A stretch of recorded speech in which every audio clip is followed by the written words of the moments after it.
Hey folks, we're back. Let's actually put up the book cover here real quick for y'all to look at while I press my buttons everywhere. Beep beep beep beep. There we go. Crystals of Mabar. This is the Eberron project that we've been working on. That's going to publish on the DMsGuild. We're doing cartography today for the cemetery map, as we have been doing over the past X episodes. This is number 73, I think. Jeez, McCrow. We're just going to keep doing it until it's done. My name's Phil. I put PDFs on the DMsGuild. I'm an Eberron enthusiast, a Spelljammer enthusiast, Planescape enthusiast, Dark Sun enthusiast, general D&D campaign enthusiast. It's my jam. You can check the link down below. There's a link to DMsGuild that shows you a slew of different books that I've created. That they're all 100% preview. You can read them cover to cover just to see how they work. 100% preview. You can read them cover. Good, that signal works. If you follow me on Twitter, hey, I just posted that I'm live on Twitter. So come along. We're going to be here for a couple hours, just knocking some stuff down. And I'm going to post to the Discords that I've gone live and doing some cartography here. So just give me a hot second for me to punch a bunch of buttons, just for me to give shout outs to folks that I'm up and running again this morning. So we're gonna have a shorter stream here in the earlier morning till let's see, it's 6:30 here in Seattle. We're gonna put in 2 hours, just doing some more definition of terrain in the area. Here, let's get this stuff out of the way so we can look at the map properly down here.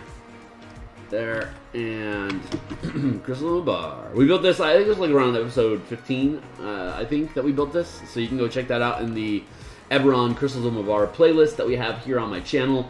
Please do like and subscribe. YouTube doesn't really know what to do with me yet. It's not quickie little, little shorts.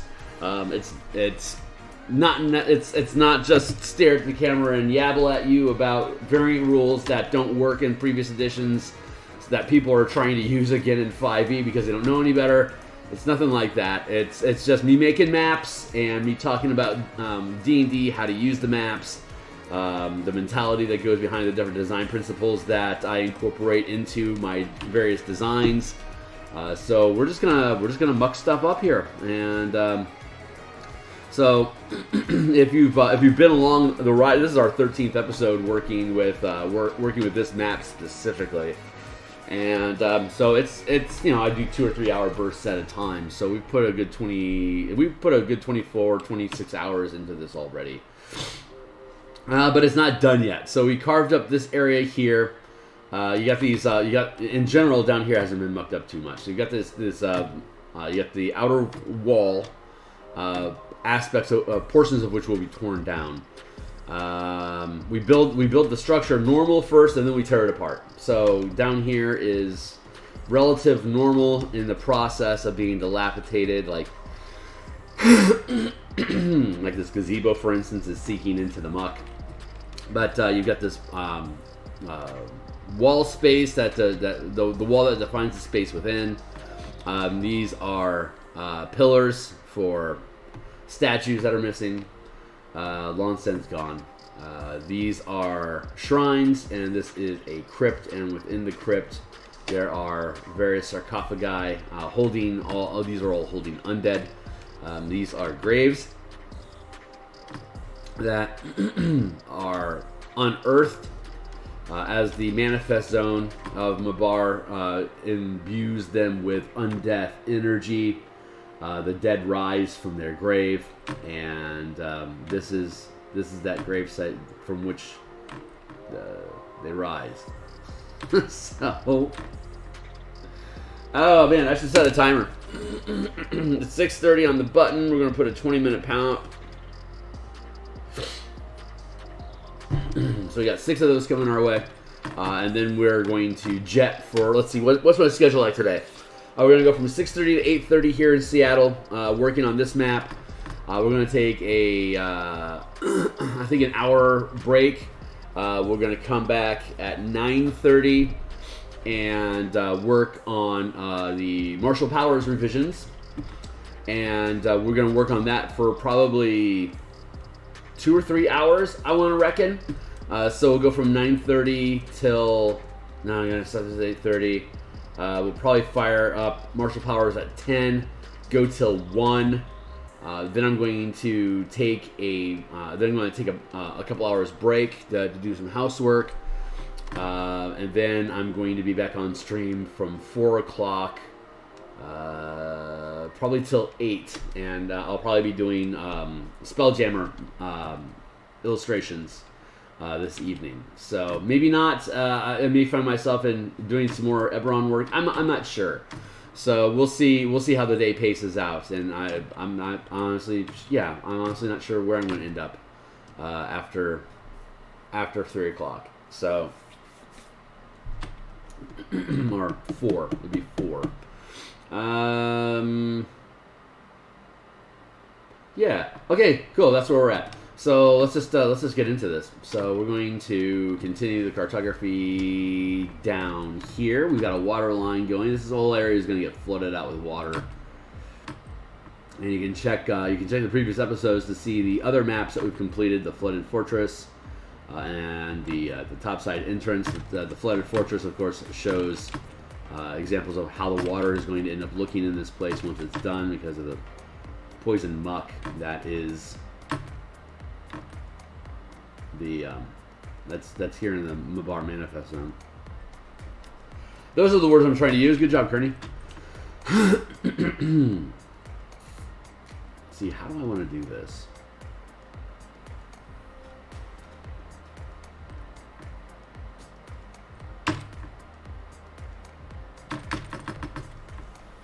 Get this water line here.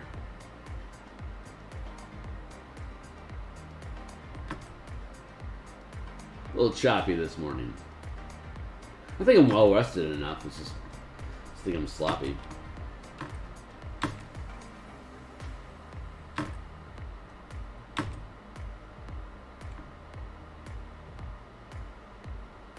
I like doing these little island things.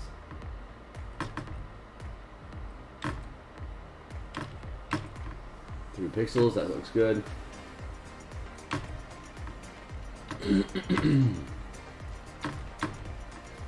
Gonna have to do a rough pass, and then we can clarify the materials and the position of things a little bit more clearly. So I think I'm gonna try under the premise that this is a rough. Here, let's look up.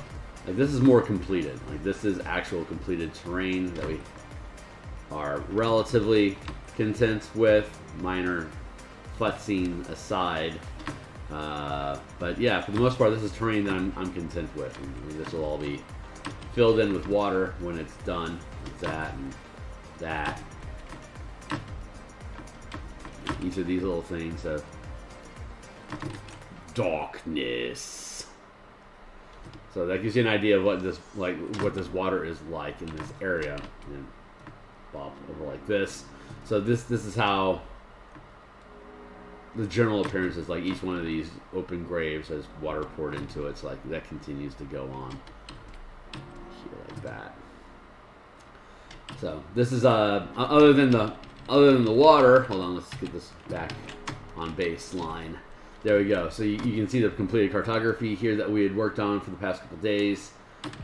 Pretty happy with that. I don't think I necessarily need to be zoomed in that closely for you to be using this as a VTT, or as the map that you intend. Each square is 5 feet, so you can move around the environment. You can weave your way around these stones to make a stand over here on this island as a bunch of undead rise up from this swampy pool where there's supposed to be a shitload of graves in here, but a lot of them are buried, and so they're floaters. They come up and they'll rise up and attack you like that if you're sticking your nose here where it doesn't belong. You get this nice little cobblestone pathway that leads down here. It would be here, that would lead up here to this gazebo, and this one just now leads into a puddle.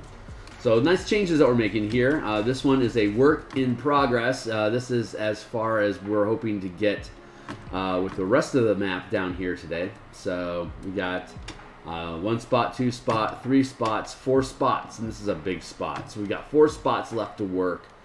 We've completed 1, 2, 3 so far. So that is to which we aspire today. And I won't necessarily do all of this on stream, but I want you to be aware of where we're at on the project and where we are looking to get. Could do like that. I could do like this. Cut into this guy.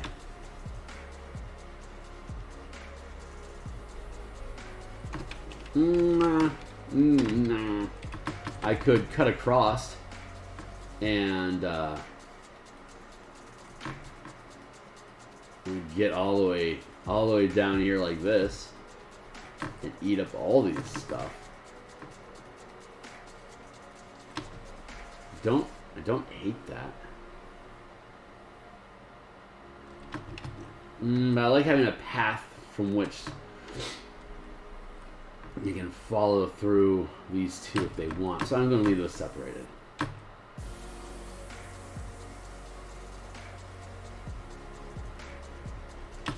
we'll go like that. Bring these together now. We got to get together now. It's about time. We got to get together now.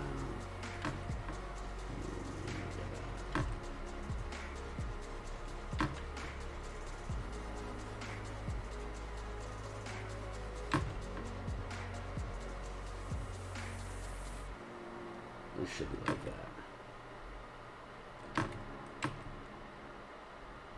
It can be like that. There's a hole in the ground.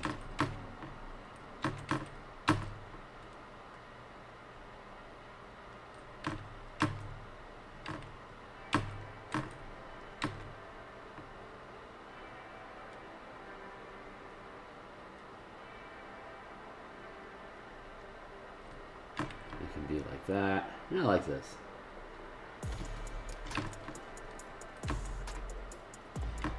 And it can be like that.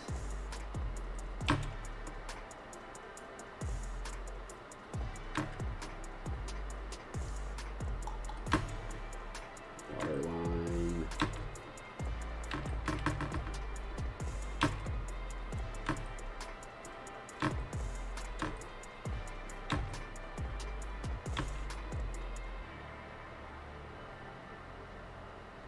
So I want to have this water line. So since this is going to be, like we showed here, it's going to be a water line. I want to make sure that the internal line is a lot more smooth, liquidy. Like these are all just very simple curves, no hard edges unless you get into an area that's got rubble and debris falling into the water, in which case that breaks up the water line. But for the most part, the water line remains smooth and curved, much more relaxed in comparison to the jaggediness of the top of the embankment, as opposed to the water line at the bottom of the embankment. So I want to have that. I want to have that difference in visual language to help point out that these are. The color themselves, if you're using the color map, the color will obviously make it very easy to distinguish one type of terrain from another as we change the type of texture that's being used. But on a plain black and white map without any of that color signature information, we got to make sure that the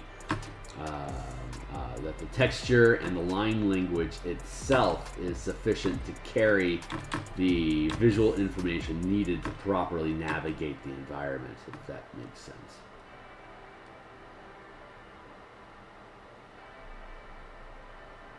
So we're trying to be intentional about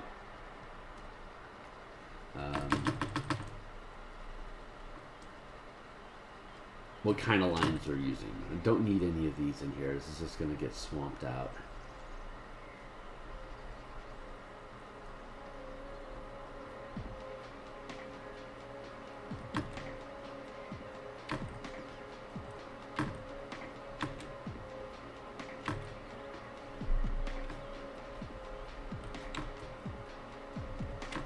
Man, I kind of want to put a border down there.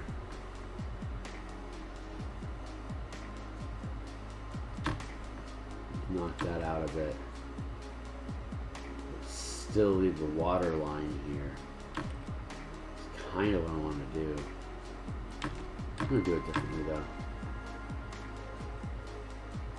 I'm going to do it like that.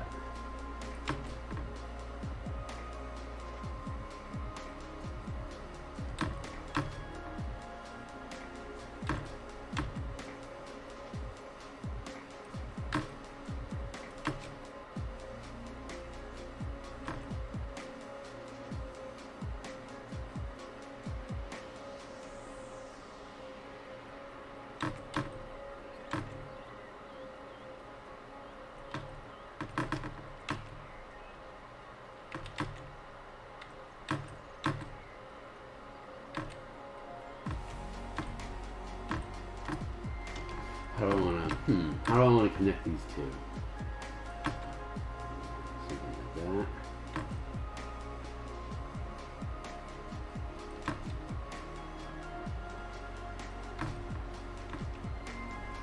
That feels pretty natural.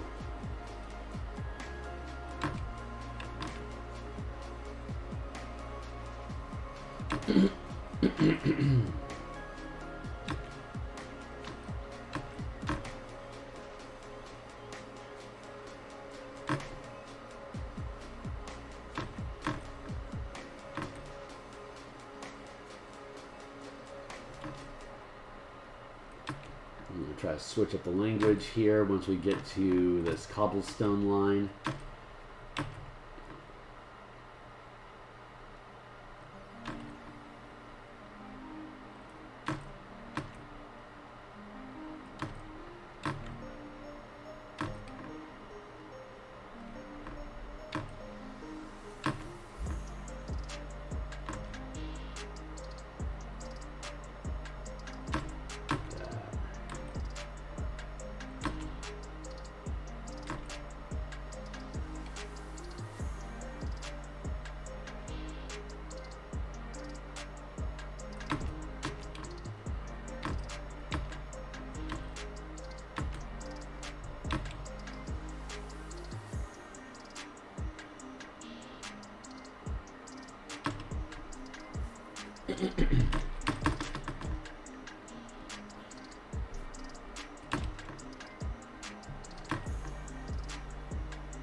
I don't think people are very interested in coming along and stealing cobblestone off of the cemetery site. So I think a lot of the architecture here is intact, just terribly fatigued. I mean, it's been 400 years since this place was kind of shut down. That's not a long time in the world of rock. More importantly, I think, is how the necrotic effect of the Mabar manifest zone itself unnaturally fatigues these structures and causes them to erode much more quickly than, dozens of times faster than they would have on their own, not in the wild. Just eventually, what's the word I'm looking for? Just eventually eroding from the elements. Like it is the element of evil that is eroding these rocks, not so much wind and rain.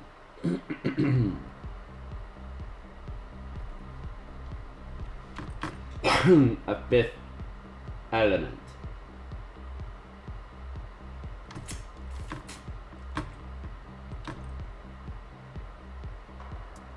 I don't want to get ground down in the details too much. Let's just keep moving forward. I do like how that's breaking out.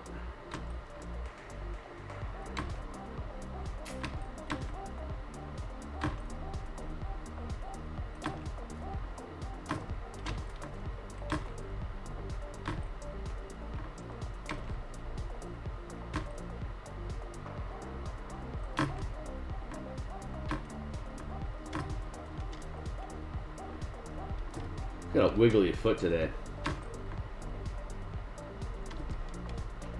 Oh, I popped my ankle. No wonder it was wiggling so much. Nice.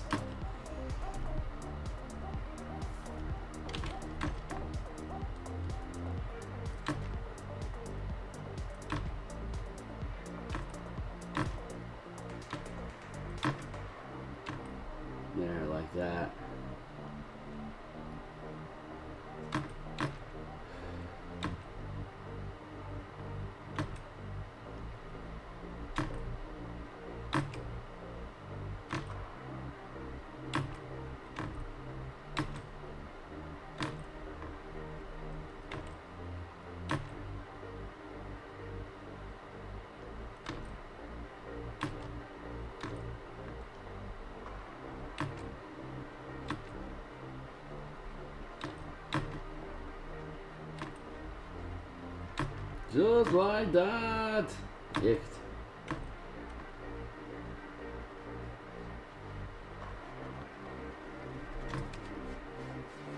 Good. So far, so good.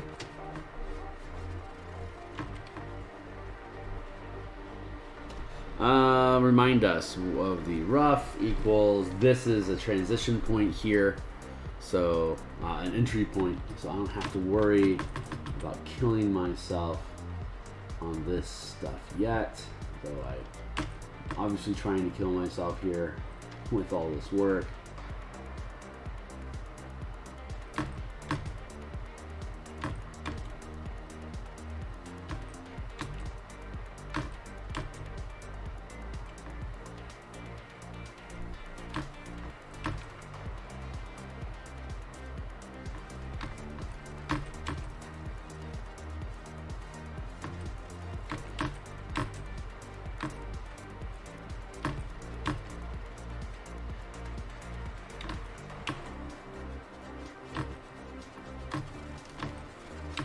Once we get these puddles done, we will be going along the flagstones here in the interior and continue roughing them up like this.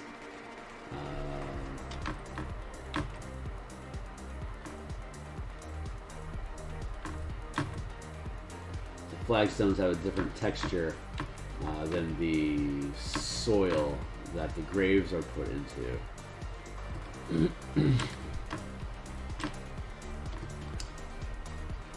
So we want to continue developing oddities.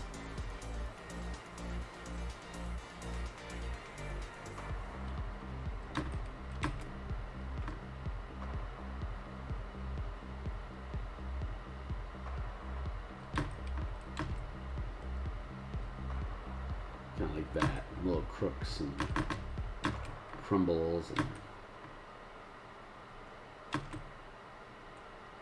fudgidity shapes.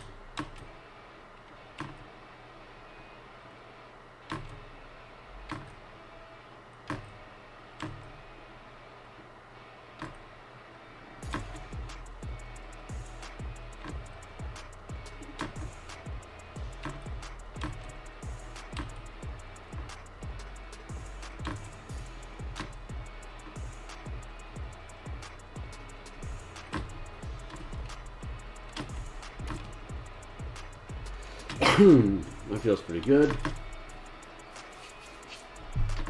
Let's see.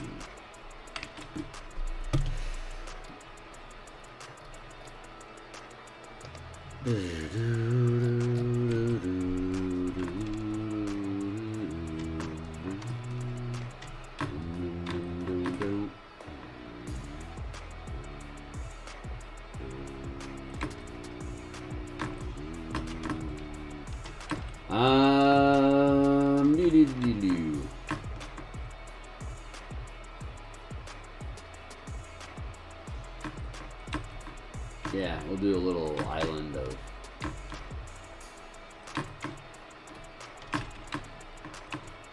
flagstones like that.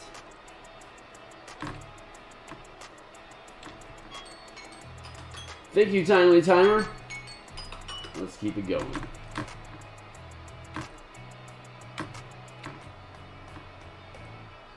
It'd be funny if T-Mobile copyright strike anyone that used their alarm, and so I wouldn't be accumulating I'd be accumulating all these strikes just by using their timer to get me from one grave to the next. Screw you, T-Mobile. You guys are bastards. Let's. I'm going to erode these graves here, and then we're going to go back into this one. Hey, Ozzy man, it's good to see you. Yeah, let's pick these things apart, and then we'll here.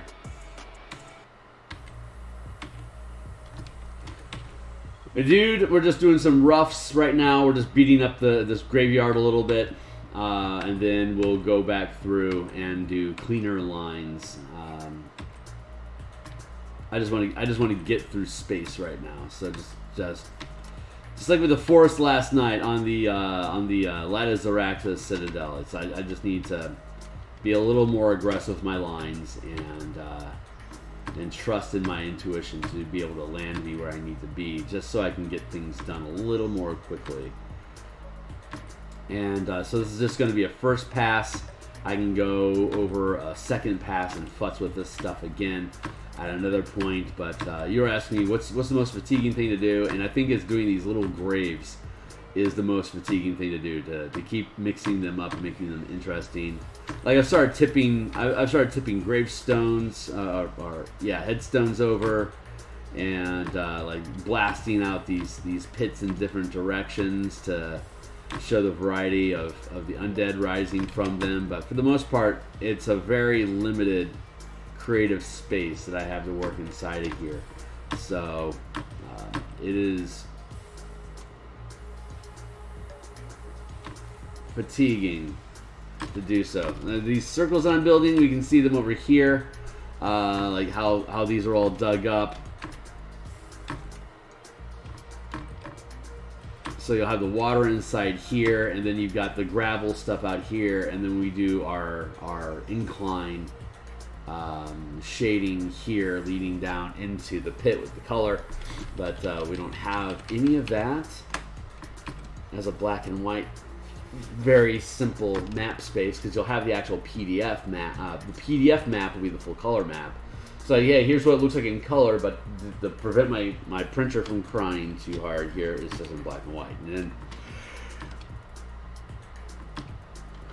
And then you sally forth with your adventure.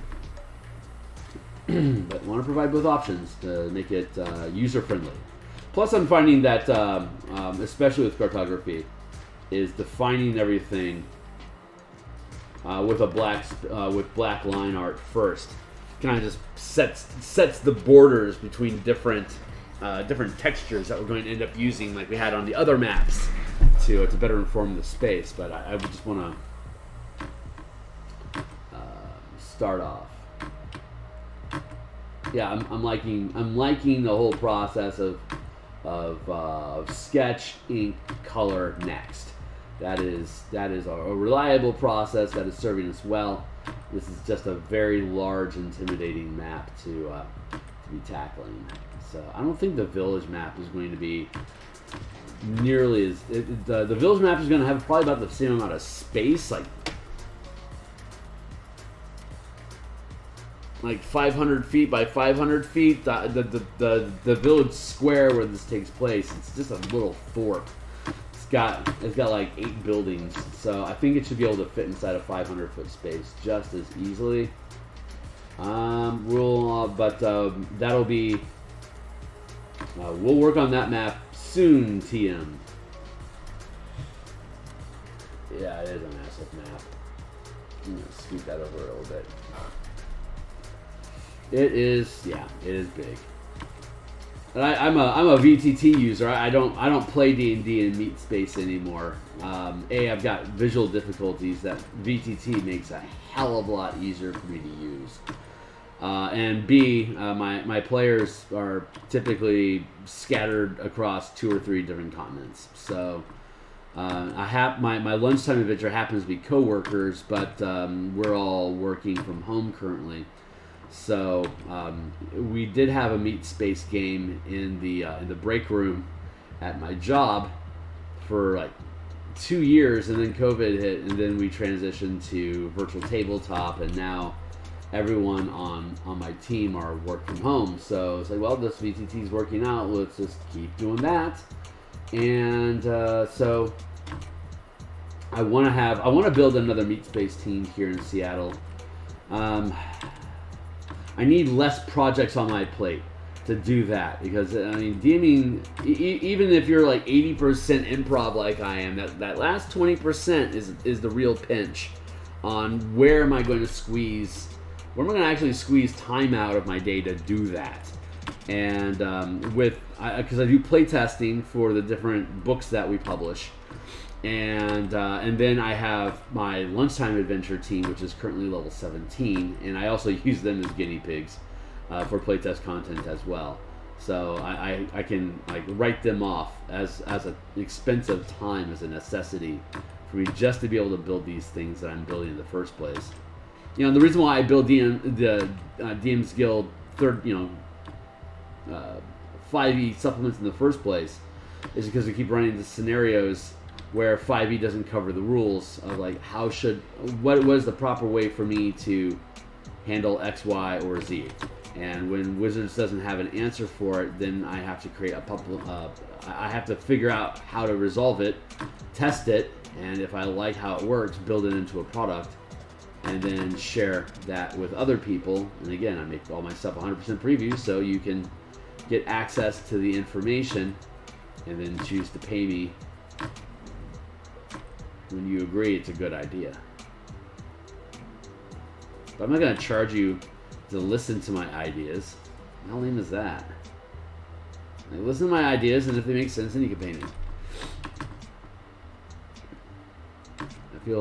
That feels more honorable, and it's honest. It just feels like honest marketing to me.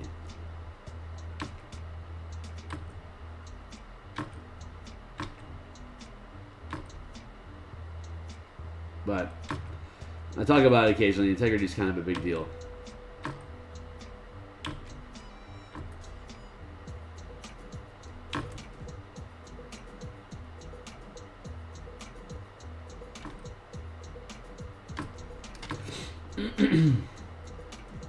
We're over here making Christmas. Let's make some Christmas. I'm going to blow this one out of its borders like that.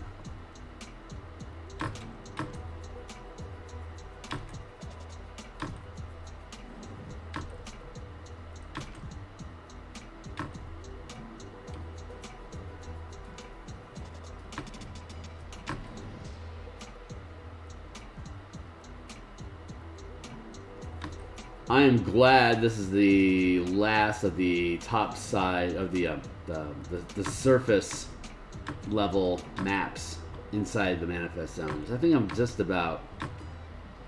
I will be content having done this format of mapping so frequently, and then transition to underground, where we can use similar textures, but it's going to be in a different context. So that is something I'm looking forward to. We'll do the underground laboratory next after this one, and then we'll do the village after the underground lab, and then all we will have left are optional encounter map vignettes of like trees, or like a forest glade, or like the haunted gazebo I mentioned, the tree of woe. There's a couple different points of optional encounters inside each act, like farmhouses. Like I have to build a farmhouse floor plan. What are you saying here? Do you feel VTT systems have decent accessibility features, or what more could they do? I think they could be a little bit more generous on how they process fonts. There's limited space on the VTT. Granted, keep in mind, Roll20 is the only VTT I really know well. About 6,800 hours on it over the course of the past 10 years.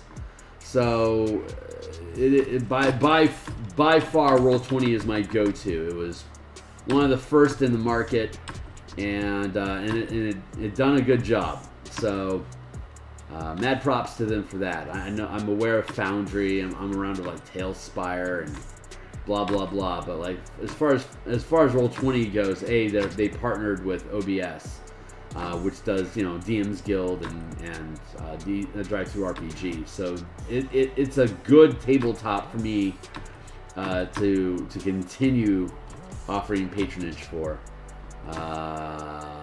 But yeah, it's I want to see windows and windows. Like I could open a window that has a separate map. So like if this is the environment I'm working on, I should be able to open another map, a window over here that I can move around. And like for example, when I'm doing spell here, I'll show you when I'm doing Spelljammer stuff. Let's just grab.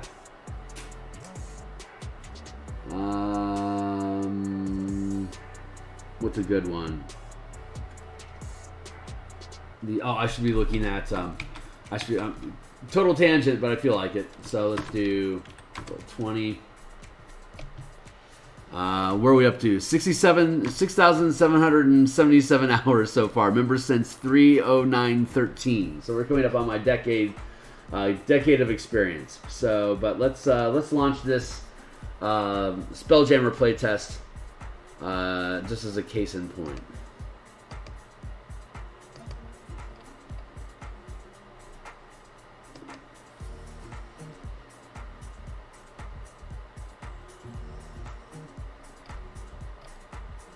Yeah, okay. This map will do. So here is the 50-foot scale map that we had in the adventure. In the Lattice Araxis. This is Topolus Tower and the surrounding asteroid belt that we created. But then looking at the big picture, here's the 5-foot scale for the boat that they're with, and then over here is a 5-foot scale of the skiff that they were riding. Let's just make the tabletop do, shall we? Here. It is just the tools are not behaving today. There we go. Okay, so we've got this little skiff over here, and the Scaver Shark and the Kandori and the living ship tokens here at point 1, which is Topolus Tower. Then this is Spelljammer content, so in the Spelljammer playtest, I've talked about this, like these different points offer different advantages. Like you can gain, come on dude, you can gain surprise over Omama over here, you can get advantage over here, you're at disadvantage attacking her over here. She'll crit with her first hit over here, and she'll spit up a dead dwarf over here. And of course, if the Scaver comes over here, you can hit her with all sorts of weapons. So that's a dangerous position. So that's the 50-foot scale, and then over here we have 5-foot scales for the boat, the living ship that the team came in on, and then here's the skiff and the Scaver at real size in 5-foot squares. So to answer your question, what I would like to see is I would like to be able to have like just to open a window like this and be able to put this ship illustration inside of that window. So while I'm over here on this map here, if the team wants to zoom in on that boat suddenly, I have my window here. I can just grab it from, like I can just keep it hanging out over here in the wing. So when they ask for it, we can grab it, drag it over, and then you can do 5-foot scale stuff on this little breakout map, and then collapse it when you're done with it, so you're back to your main map again. So I could have a map of the living ship over there, the skiff relative to the Scaver. I could have character illustrations, like portraits of NPCs that they're dealing with. Like I could have that up here, and I could drop into different images. I can, as it is right now, I'm using this large space to accommodate these different things. Like here's a boat. I could bring this in a little bit closer here and trim off 5 inches from the virtual tabletop space if I wanted to. But using this idea, I'd be able to have like this is 20 squares here, so like this 30 by 30 space. I could have it here and then have all these little sub windows off to the side that I'd be able to just drag in the screen. That's what I'd like to do. I think that'd be ideal. Yeah.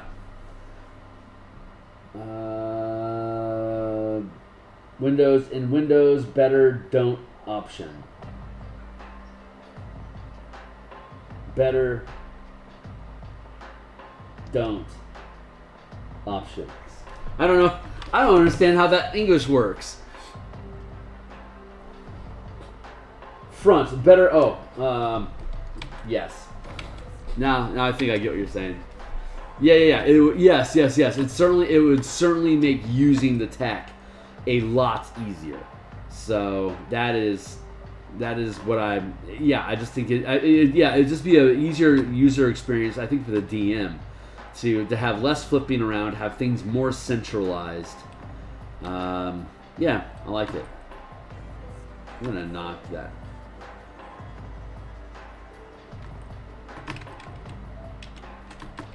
knock that headstone down.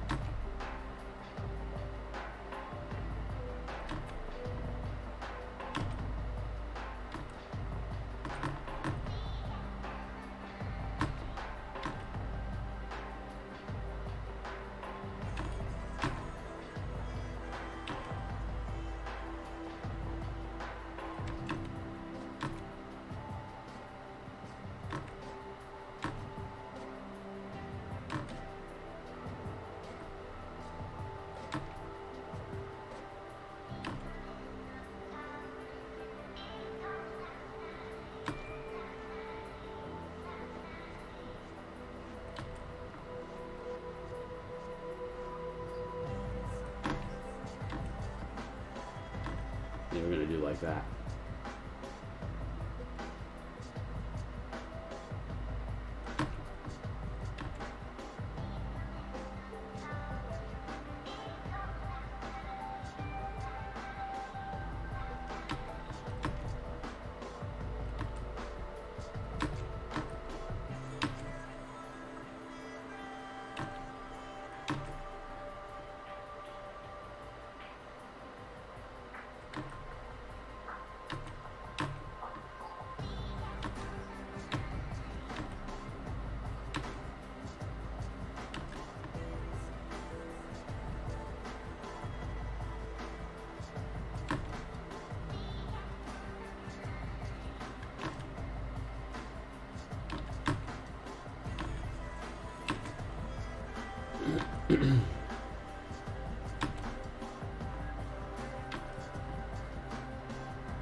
That'll work. Font. So go to hell. Font. Better font option. Okay.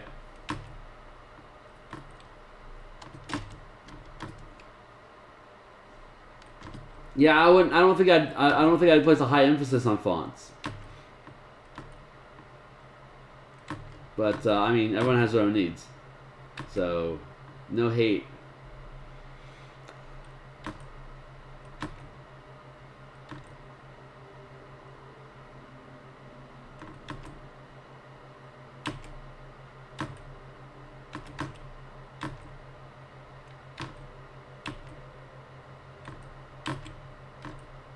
Though, don't get me wrong, I've become a big advocate for good font usage. It's just what a rabbit hole. Like a lot of times, I just find it's easier just to create my own font for title spaces than to try to find something that fits. But finding a good font that fits the feel of the document that you're creating is just next level of chef's kiss sort of stuff. Like mad props and respects to graphic artists that plug that stuff in, consistently doing a good job, like skipping the Comic Sans and really just finding something that fits the flavor. I deem that commendable. Like that.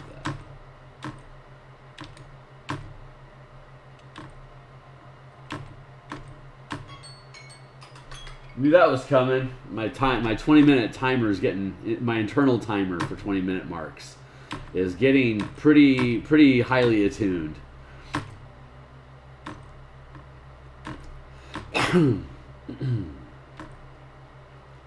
Like I don't know how many people of you out there, like when like my gal's gonna give me a call, I can sense that she's dialing me. Sometimes I can beat her. And so everyone has that empathy, has the ability to sense these things. It's like the little thing that just clicks in your head is like, you're gonna get a call from your girl here in a minute. It's all just, I don't know, it's a weird quantum awareness of different machinations moving around us. I think it's cool as hell. I love that stuff. It's neat. Being able to hack reality is fun.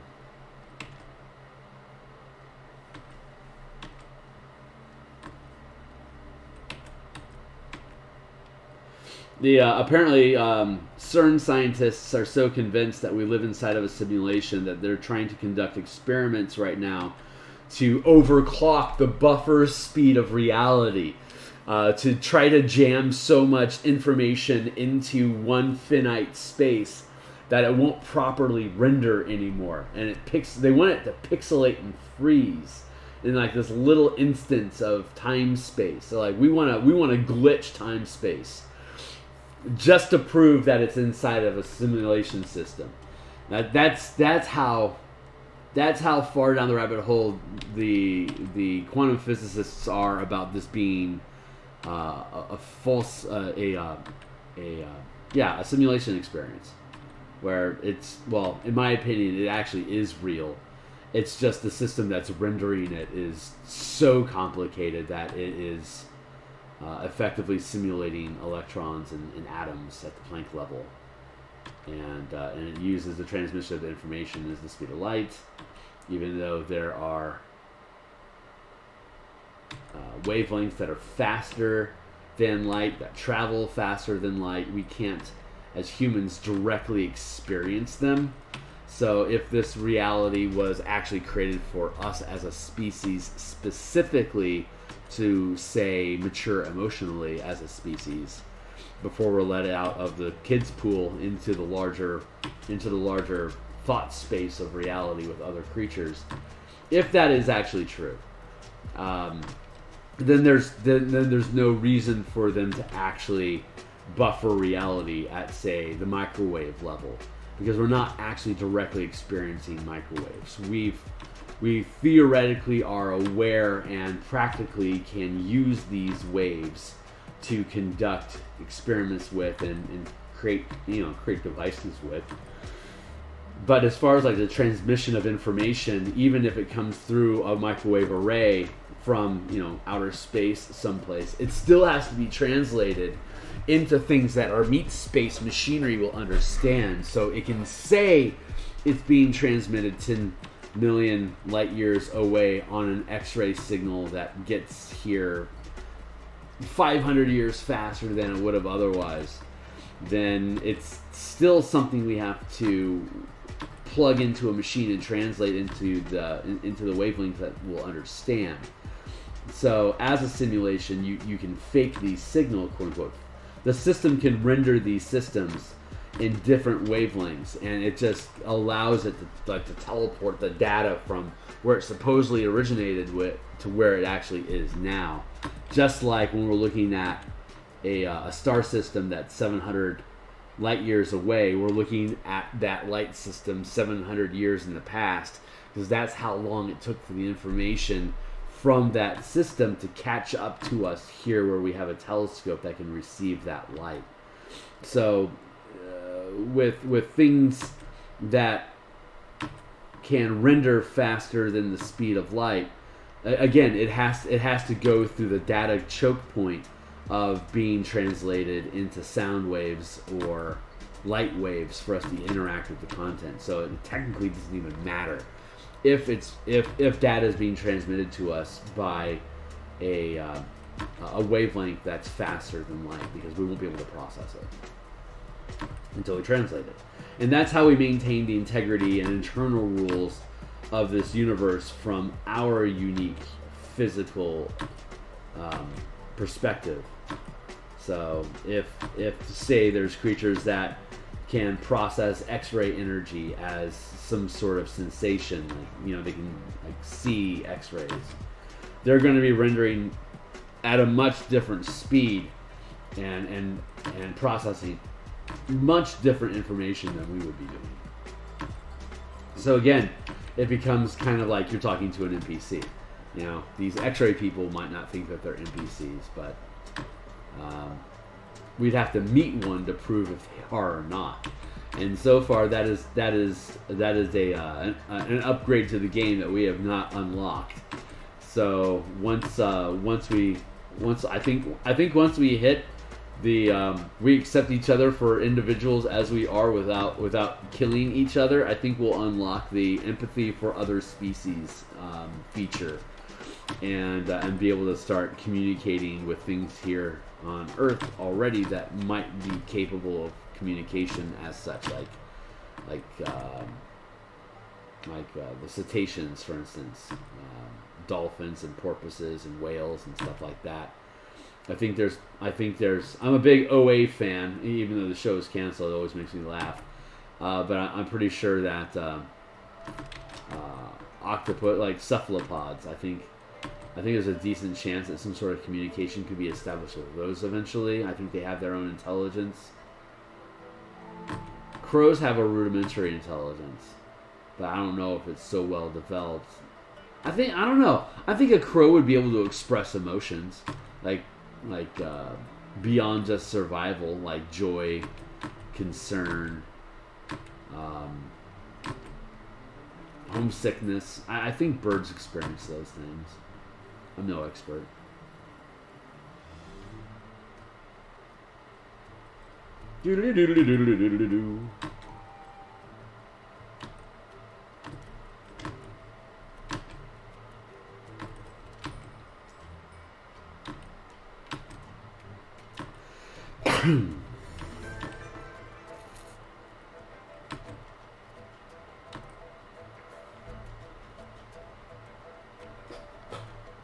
What would keep the simulation from just changing perceptions around the glitch so we never notice it happen? That's a great question. I don't necessarily know if these scientists are making good use of grant money to try to glitch the matrix or not. Like, how would you...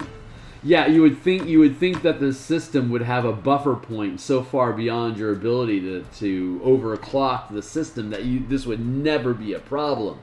But I guess if they don't try, they'll never know. So I mean, A for effort, I guess. But I think the takeaway from that revelation, that information, is that scientists seem to be getting really on board the idea that this is a simulation, that everything is a little too conveniently created. It's obviously a sculpted environment. And while the secular side of society is loath to say things like, God built this place as a paradise for us, I think they'd be comfortable saying a hyper-intelligence that cares about our well-being has created a place for us to learn in an environment that is uniquely suited for us to just relax and be able to pay attention to things without feeling, predators aside, direct hostility to our life. Like, we aren't breathing poisonous gas currently, so this place is suitable for us to explore deeper metaphysical questions like, if you say something mean to me, do I need to cry or not? Like that's a much deeper philosophical question, I think, in general, about like the human condition. Like, if things go badly for me, how do I need to respond to that? Anger, crying, fleeing, lashing out.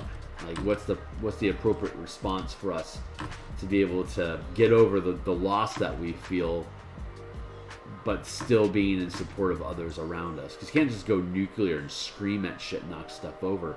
You disturb people. It makes babies cry. Anything that makes a baby cry, I mean, babies will cry at the drop of a hat. It's if their face moves weird unexpectedly, they might cry. Just as an alert signal, like, hey, I got face twitching going on here. It's not like anyone's really listening to them. So, but like loud noises and stuff that disturb, like anything that can disturb an animal, that's probably a better way of putting that. Is something you should consider. It is like if you startle an animal in the forest because you just step on a twig, you can't help yourself there. But punching a dog in the face, like, don't do that. Don't punch dogs. It's just, it's mean. I think I've lost track of where I'm at in this conversation.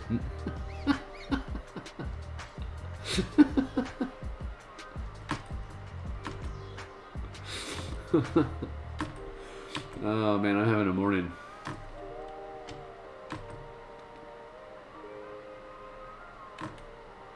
But yes, you heard it here first, folks. Don't punch dogs in the face. It's just mean.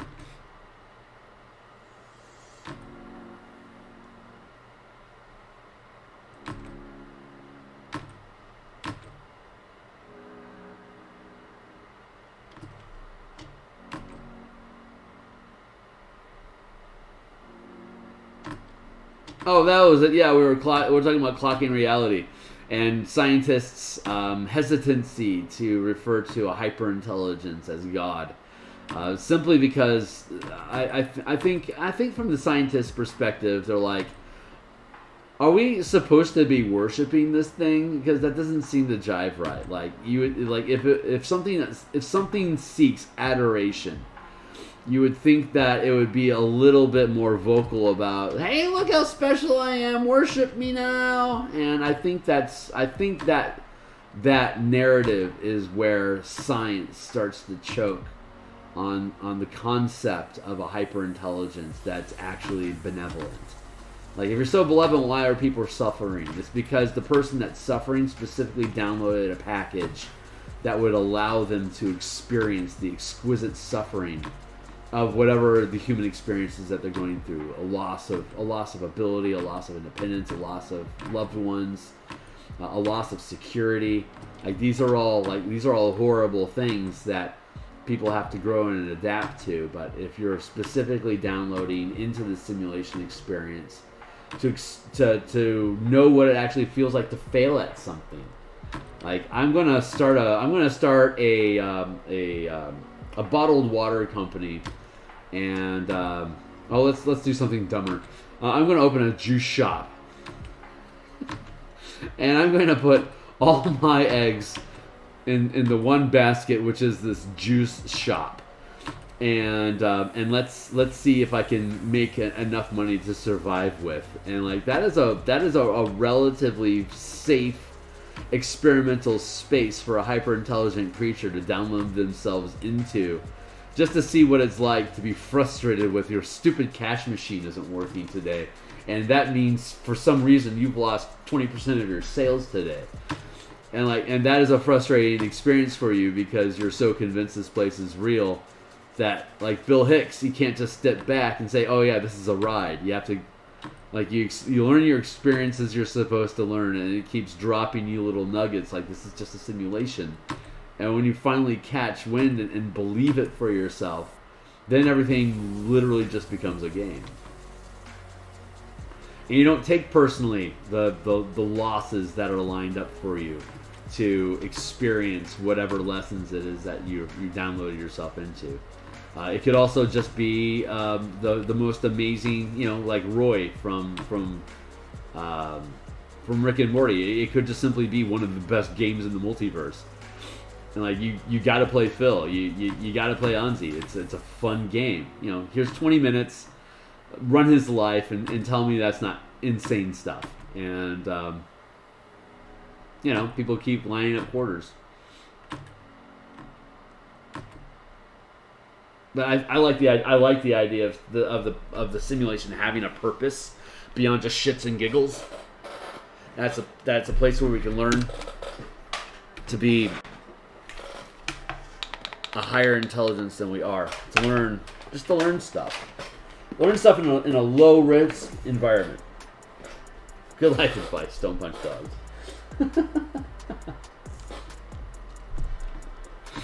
Anyway. There I go, talking metaphysics again. It's considering how much I talk about it here on stream, it's probably a good indication to anybody that's new tuning in that I am like, I would say my top hobby and endeavor is understanding this meat machine that I find myself inside of. It's it has limits on its software. Like my eyes don't work properly. I was born broken, and when people are born broken, they have to go through this why stage in their life. Like, why am I being subjected to this limitation? And we all end up having these limitations. My father lost the ability to speak before he finally passed. And I'm sure he's wondering, what did I do in my life that earned this? And it's like, well, that's just a very that was a very complicated request that, given your disposition currently and experiencing it, was probably picked out to teach you humility. Which you know, I don't want to speak poorly of the dead, because he's hanging out in the debriefing chamber. I'm certain of it right now, running back through different plays that he thought were particularly fun, and being able to like shoot the shit with whoever's got their quarter in my machine right now. I'm actually excited about that. Like I am most excited about dying, when I'm supposed to. I'm not hurrying up the experience at all, but I am legitimately excited about dying just to see if any of this is true. Because if there really is nothing when you die, then no loss, no harm, no foul. You're done, and it's all fade to black, and you won't have any further input you won't have any opinions about it at that point.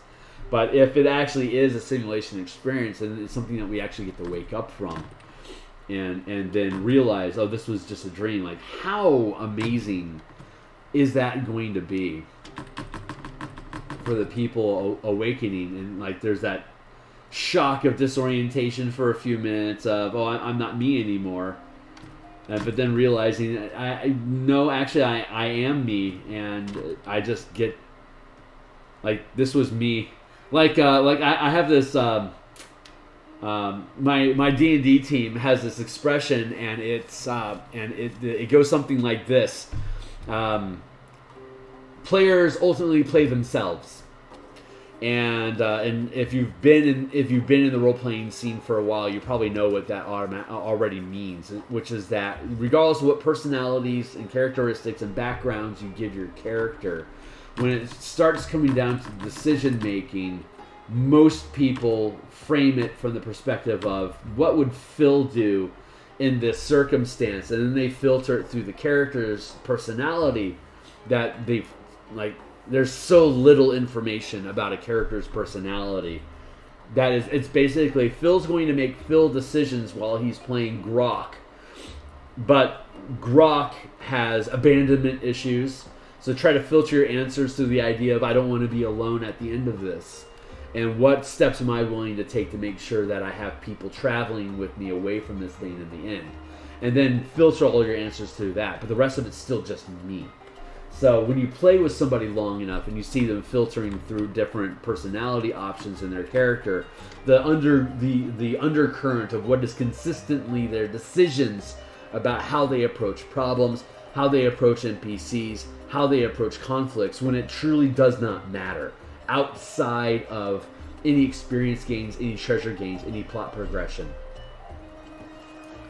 Do you treat NPCs poorly? Do you push your opinion onto other people at the table that you're supposed to be partners with? Do you shout over people, or do you value what everyone else in the group has to say? When you observe these things over and over again, regardless of what my character would do, it's like, no, this is out of character. You're making a plan right now. And during the planning phase, you are ignoring input from other people that might have a really good perspective, but you're unwilling to listen to it. That means that you're a selfish leader and you don't respect other people. Am I going to want you to take care of my kid? Probably not. Probably don't want you watching my kid this weekend. I'm going to choose Barbara instead. She's consistently trying to help build other people up. She's patient. I trust my kid with her, because I think the message that my kid would receive from Barbara would be, let's see what other people feel and make sure that the decision that we make is going to benefit everybody that's affected by it. Like, that's a mature adult perspective about dealing with kids, I think. And it's not like I have a kid, it's all hypothetical. But again, it's like, if I had a kid, is what you are portraying in D&D right now something that I would want you to teach my kid when you show up and hang out for a few hours? If you don't, chances are I don't want you at my table, either for D&D or for dinner. Get out. And I end up trimming through a shitload of people. during a gaming process, but the people that I keep at my table are people that I would invite over for dinner as well. So there's so how you play the game, outside, like how you approach the game. What is your meta game when you are a role player? Like how you can act any way you want. How are you choosing to act is incredibly informative about what is missing in your life, or what is your perspective about your own environment, sticking with that simulation idea. If we're just portraying characters with an emotional body that has to process pain and surprises and chaos, and you choose to try to make sure other people are okay during that experience, then you're somebody that I know I can... that if a crisis pops up, you're going to help make sure I'm okay too, which means that you're safe around my family, or my family is safe around you, as it were. Anyway, yada yada yada. Re-messaging the message.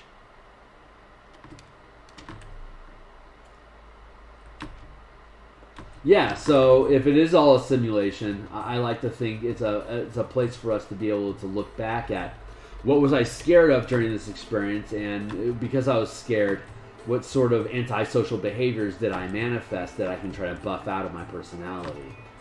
And let's try to do that in a place where I'm actually not going to hurt anybody's feelings in the process. It's like you can build a simulation of yourself that then is projected into a meat space body that has to deal with these RP situations. So it's like you got your true self, and then you copy your true self, and then that copy of a true self is the one that dives into the machine.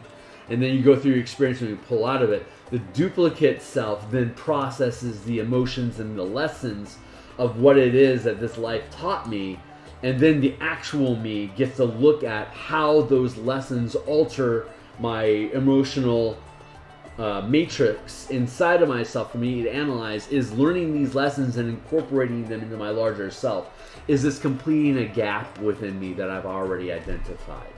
And so I think that's how it works. So you have like these degrees of separation from God, and I think God does that so you don't accidentally pollute his well and start integrating base ideas into people that aren't necessarily a good thing. Like, kids pretty much are born knowing how to use cell phones at this point.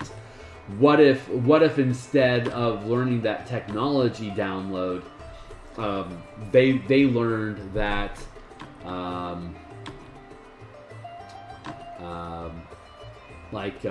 for instance, what if they were downloaded knowing what... Oh, Jesus, this is difficult. How to put it? Like,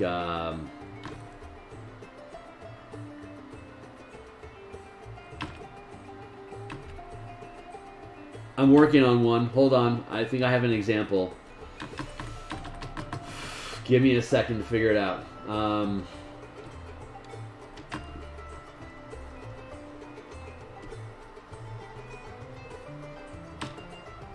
Like, instead of being pre-built, knowing how, basically how cell phone, like a 3-year-old can navigate a cell phone no problem now.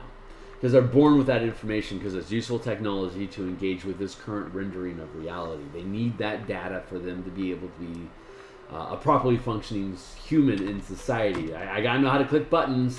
I gotta know how these apps work, because this is like all our life is going to be, is interacting with these apps. So knowing how these, just intuitively understand how these things work is a good evolutionary advantage that we can gain by reincarnation downloads. Like, things that are being born now are attuned to the environment in which they are built. So that's why kids can know how to use cell phones. But let's say we have a reality where the squids took over, and the squid becomes the master race, and it turns out they have a language and they have an earful for us to hear. Well, moving forward, we're going to start seeing kids born that just have a predisposition to learning squid speak. Like, that's just how we would download. Cultures where there's multiple, like China, for instance, has a lot of dialect languages. It has what is it? Mandarin, I think. No, it's Cantonese is their main language, but they've got like 200 sub-languages. And you'll run across people that speak like 7 of them.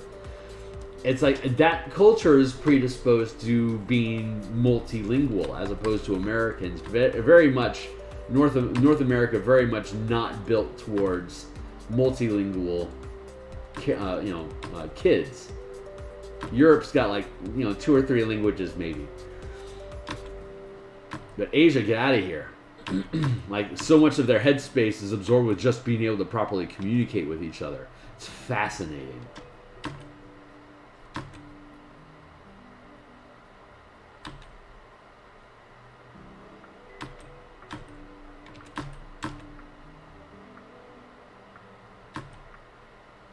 I'm not a neuroscientist or nothing, but I think there's a very big difference in brain composition and like development for somebody that assumes that they're going to enter into an environment where they need to be able to translate different alphabets on the fly, as opposed to North America. We download pretty much knowing that we only need to work in one language, so we can really work on what's going on with that language. Like, some of us anyway. A lot of us don't think about that stuff at all. But keep in mind, like I pay attention to how I laugh, and I actively go about sculpting what sound comes out of my mouth. Like, if I hold my breath like this instant a little bit longer, when I let it go as a laugh, it has more punch and it pushes further. So like I had developed a laugh during college that was loud and boisterous because it made people look at me when I'm in a conversation with somebody in a room crowded with people. My laugh can punch through the crowd and you can hear me basically anywhere. And that was a very conscious survival decision that I made, because you only have to be blind and lost at a party once to never ever want that to happen again. So you start sculpting fail-safe tools to help make it easier for people to rescue you from yourself when you get into trouble. And having a very distinctive laugh at a party where you're expecting to hear laughter is like, oh, there's Phil over there. You can hear him. So people that want to engage with me can find me more easily, so I can more passively enjoy who's around me immediately, knowing that if I am having a good time, other people that I'm going to want to talk to will eventually just gravitate over into my space because they know I'm there, because they've heard me laughing for the past few minutes. It's like, oh, Phil's on a tear with somebody about something. What's going on? If we're bored, let's go hang out with Phil, because he'll keep us from being bored. So that was like a very conscious thing I became aware of in my first year of college. It's like, I need to sculpt a beacon, basically. It's ridiculous. It I don't know why I had that conversation, but it was a very literal conversation that I had. You need to develop these tools so that you'll feel safer in this environment. So get after it. And prior to that, I never really thought about how I laugh. Most people never think about how do they laugh. What does it sound like when I hear you laugh? And if you really want to get paranoid, what are some low-hanging fruit opinions about the sound that laugh creates that people are going to easy mode into just assuming about you in general? It's kind of like if you see somebody that's overweight, reflexively society is like, that's a lazy person. It's like, no, that actually could be a very damaged person that actually needs a lot of help, and it's being expressed by being overweight. There could be psychological things, like they feel like they're unseen. So ironically, they eat a ton of food, so they get bigger. So you can't avoid looking at them, and the collateral damage with that is these low energy social stigmas that go along with it. It's like, I'm looking at you, but I don't want to, because you don't look like what the magazines say is supposed to be pretty. So I'm actually offended that you're so visible, and these people can pick up on how, like when I was 320 pounds, I could feel the judgment behind people's eyes when they're looking at, my triple chin. It's humiliating. It hurts. But I don't think I'd have a respect for me keeping an eye on, like, how do I pace my food, and like, do I want to eat this donut, yes or no? It's like, well, I know how I feel when I weigh too much. I know how much of a strain it is on my body and how exhausted I am all the time. But just beyond that, I also know that I'm going to start my opinion is going to mean less to strangers if I'm not in shape. Because they're going to say, oh, well, you have a lazy mind because you don't know how to control your food. And like, that is a big reason why people that are on camera are always fit. Not only because you're going to want to keep looking at them, but because you're going to be more inclined to believe them because they are in shape. They have a higher level of discipline than you. They must know more than you. That's the subtle language that's being expressed that way. But you don't know what lessons it is that somebody is enduring. And if you can get to it, like I've had to spend a colossal amount of time and stress getting myself to a place where I can let go. Ironically, me being a blind guy, not judging things by how they look.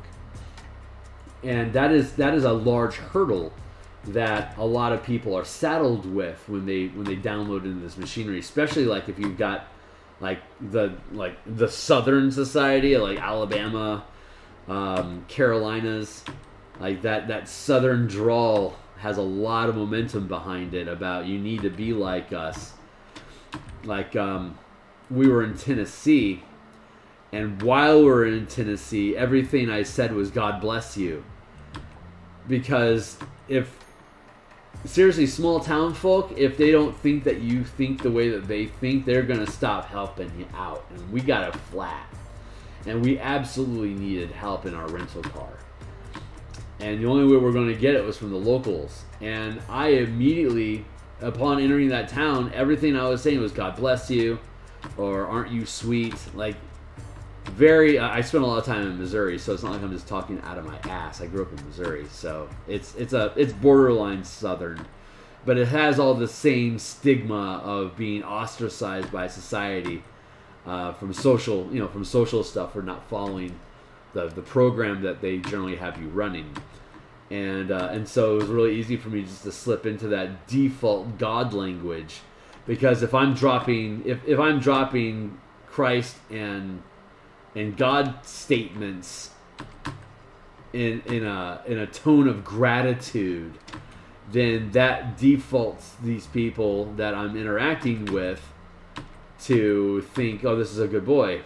I'm a long hair city slicker, but all I want to say is praise God. So he's on my same wavelength. I'm going to step past the long hair thing and offer you a jump.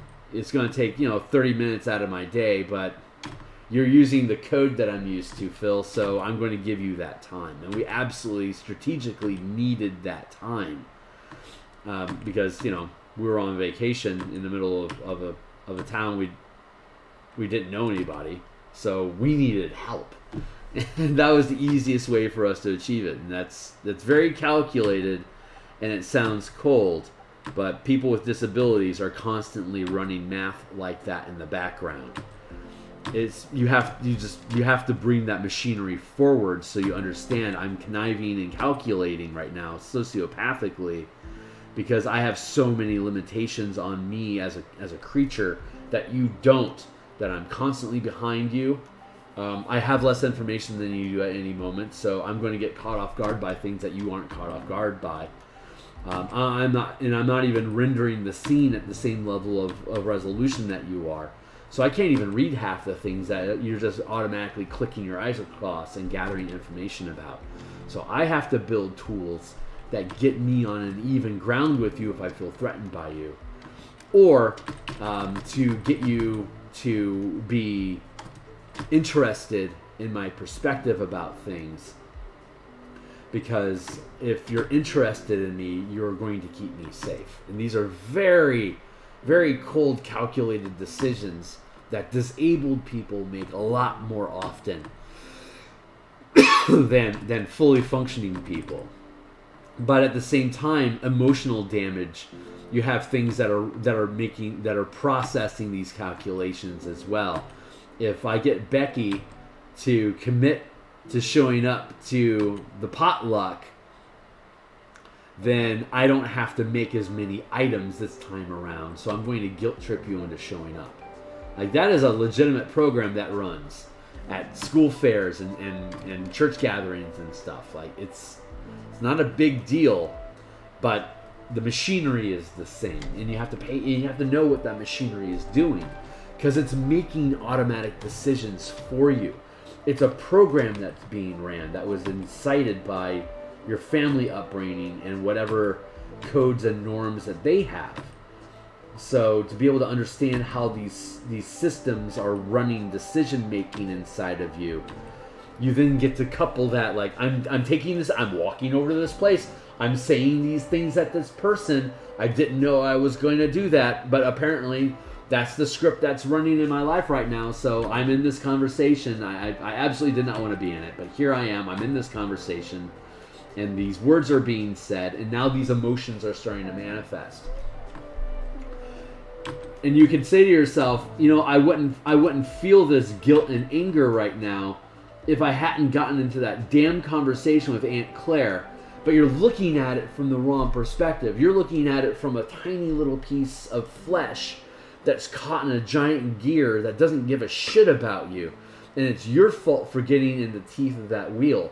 But when you look at it from the machinations of the universe, it's like we have these massive gears that are grinding down from everything and spiraling down into these smaller and smaller pieces of machinery into a moment that we simulate that includes Aunt Claire. And we're going to turn the wheel and we're going to grind you through it a little bit. Not because we want to hurt you, but because your script is served up that you need to feel guilt and anger right now. And because of where your physical body is located, this is the easiest path we can go to force that emotion out of your system right now. And your ego, again, talking about ego, is going to parse together cause-effect for us in its own micro buffer rendering of the larger system that it's downloading to say, oh, if I hadn't gotten in that conversation with Aunt Claire, I wouldn't be angry and guilty right now. Now, you're going to be angry and guilty here right now, no matter what. If you hadn't shown up to the party, you'd feel guilty and angry because you're not at the party. Because you were expected to be there and you have a flat frickin' tire, and now you're stranded in the middle of nowhere, saying things to people that you don't want to say to them so that they stay here long enough for you to get your car fixed. Like, you were going to feel that guilt and anger no matter what. It's just, who am I looking at and where am I standing when it happens? For some reason, I think that has an impact as to why I am guilty and angry. So now I'm going to create a story. But Aunt Claire's player knew that stepping into it, because she keyed into, like, she put in a bid. It's like, yeah, I'm going to be able to get self-reflection and doubt out of this. And it wouldn't have mattered where she was. If Aunt Claire had missed the party, she would be self-reflecting. Why was I not able to show up to the party? And doubt, like, when am I ever going to get my act together to show up someplace on time? But no, Aunt Claire was there and she was talking to you. So she doesn't have to filter her emotional experience in this exact second, because the party scenario brewed up, and it's creating so many people interactions that you can just render and not have to get caught up in, why did this happen to me right now? It's like, I've got 3 beers in me. I'm not having a lot of why questions right now. I'm just kind of running through stuff. It's when I sober up the next day and have a chance to go through life review there in bed with a hangover, I can then say, why did I do these things? But the process happens regardless. It's not like it's not your fault. It's your ride. Here comes a dip. If you ate too many tacos, you're gonna throw that stuff up. So hang on to the bar, because this is a rough ride. You know that stuff going in, but once you're in it, you don't. You see the sign. It says you gotta be this ascended to be able to take this ride and enjoy it. But if you are not this ascended, living this life is going to be a virtual hell, like literally a virtual hell for you until you check out. That's when you get people like, here, hold my beer, and they go through this experience of life. Anyway, I'm I'm on crazy metaphysical rambles right now. So forgive my madness, but I'm 47. I've been through a ridiculous amount of potentially life-ending experiences through my own fault of not being able to see of walking out into traffic or falling off of cliffs, stuff like that. Just a bunch of really stupid shit that's happened to me in my life. And I think most of it was designed to say, look, you're safe. There's absolutely no reason why you should be safe, but you are. So pay attention to that. And then on top of that is, do you think you're going to start noticing now that regardless of how horrible of a situation you get into, you actually get out of it almost completely unscathed every time? What do you think the universe is actually trying to tell you about that, Phil? And that was my awakening process.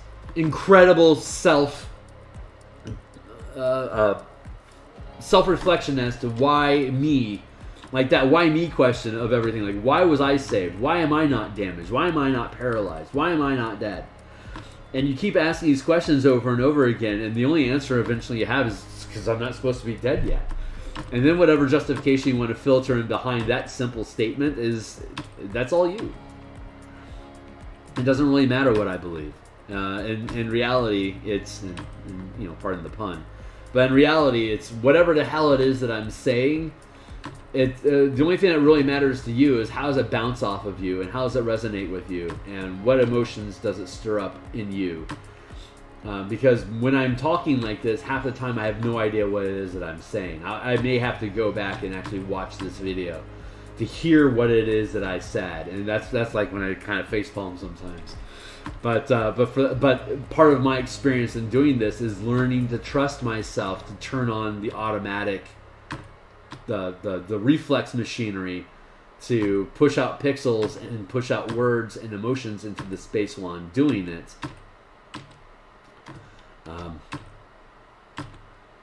So that the muse can enjoy the ride a little bit more. Because if the muse enjoys the ride, she's going to keep showing up and keep punching good artwork through me. Stuff that I can't do myself. I don't know how to do half the stuff that I'm doing here. It's all inspired. And that inspiration comes from someplace that I call a muse.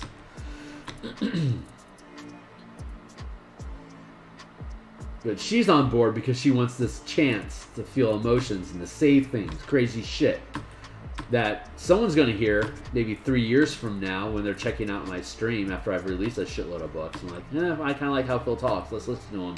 And then I get into this sort of shit.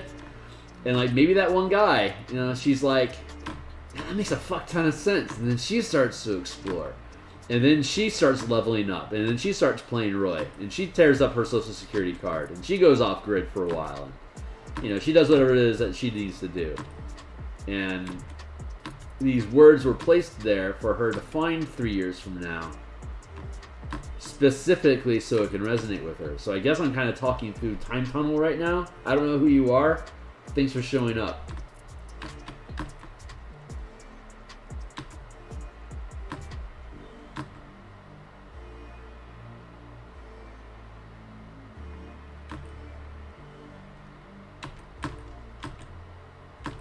Meanwhile, I'm just trying to render images. Just trying to get the map done. This is the kind of crap I have to talk about for me to be able to keep pushing the pixels. so you know, if this stuff is interesting to you, like and subscribe. If this stuff sounds like madness, go ahead and just block me, because it's probably never going to change. It's probably just going to get weirder. Like, as I trust this process, like as I feel like I can trust this process more, I'm going to dive into weirder and weirder and weirder subject matter, and I'm going to end up, you know, talking in tongues or some shit someday. I have no idea where it's going to go. For me, this process is learning to trust whatever the words are that come out of my mouth, to trust that those were the words that were supposed to be said, and I don't have to feel guilty or afraid that I'm turning off people that might subscribe. I've got 116 followers, for fuck's sake. Like, I'm not making any money on YouTube. I do this every day because, honestly, if I don't do this every day, the work doesn't get done, and it absolutely must get done. I have no choice. I am compelled. Like, I am forced out of bed to get up and go do. That is how much power this creative process has over my machinery.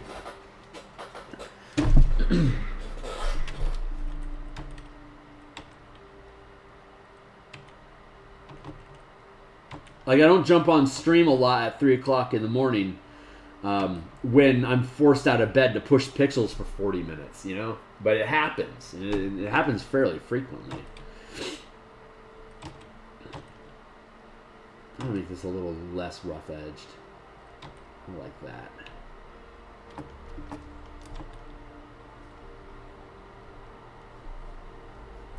Excellent. Glad to hear it. And there's gotta be shitloads of us out there. It's just they don't know about the channel yet. So I just got to keep doing this until people's intuitions are like, oh, what's that Phil thing? And I was like, oh my god, that's really cool. And then they stick around, you know. So that's how the channel gets built. You just put in the hours, and you know. The reason I started streaming in the first place is because I needed to hold, like when I was doing the core mechanics book. It's linked down below. The 5-color mana spell point variant rule core mechanics. There's so much art in that book. I was like, how the hell am I ever going to have the endurance to get all of this done? And my brain said you should stream. If you're streaming, you're pushing pixels. If you're pushing pixels, you're getting the job done. All you gotta do is just keep showing up and keep talking about shit and keep pushing pixels, and eventually the book will be done. And that's worked a couple times now. It worked for the core mechanics. It worked for spell point warlocks. It worked for universal spell points and high magic. It worked for knights and tricksters. It worked for elemental key, and it's working for these books too. I needed to get away from spell point variant rules for a while because it's all kind of the same. You know, you're just kind of like spinning a different character through the same mechanics. Like, but I mean, don't get me wrong. I absolutely love spell point sorcerers. That book is freaking cool, but it's also not done yet. So, like these the Spellgenera project and this Eberron adventure push themselves up, and like this is the next project you're gonna set down your spell point sorcerer for a little bit. We'll get back to him. But for now, we need you to build this adventure, and we need you to build these mechanics for Spellgenera. And I'm like, okay, that's Muse rules, so I'm going to run the play. And it really got me into this daily grind of you know, daily accountability, like a real job of me producing content. Like if I'm ever going to do this, if I ever get broken, if I finally broken to the point where I can't do a day job. And I find myself on welfare for disabilities and stuff, I can still churn out content like this. I can still build these things. So it's a good safe space for me to be able to just explore development of these skills. And if it turns into, you know, a day job eventually, then so be it. We've talked about that. But for the first time in my life, I'm not trying to get rich quick with any of this shit. Like, just the amount of time it takes to build a book, the idea of get rich quick is really ridiculous. At best, I can hope for like an INI nomination and some Kickstarter projects that, like, you know, maybe clip in at 6 digits. You know, maybe I pull out $40,000 for me to be able to survive for a few months building these things before the next project is up and running. I can get another investment of cash. That is a viable model that I can eventually curve into, but it could take decades, you know? I have no idea how long it's going to take, and that's technically not my problem. So we got 10 minutes left on the current timer, and then, so we're in our last half hour right now.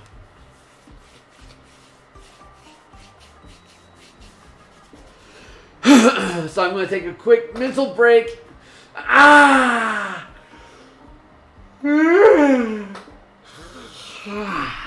need water, so I'm going to grab a cup. For some reason I don't have it.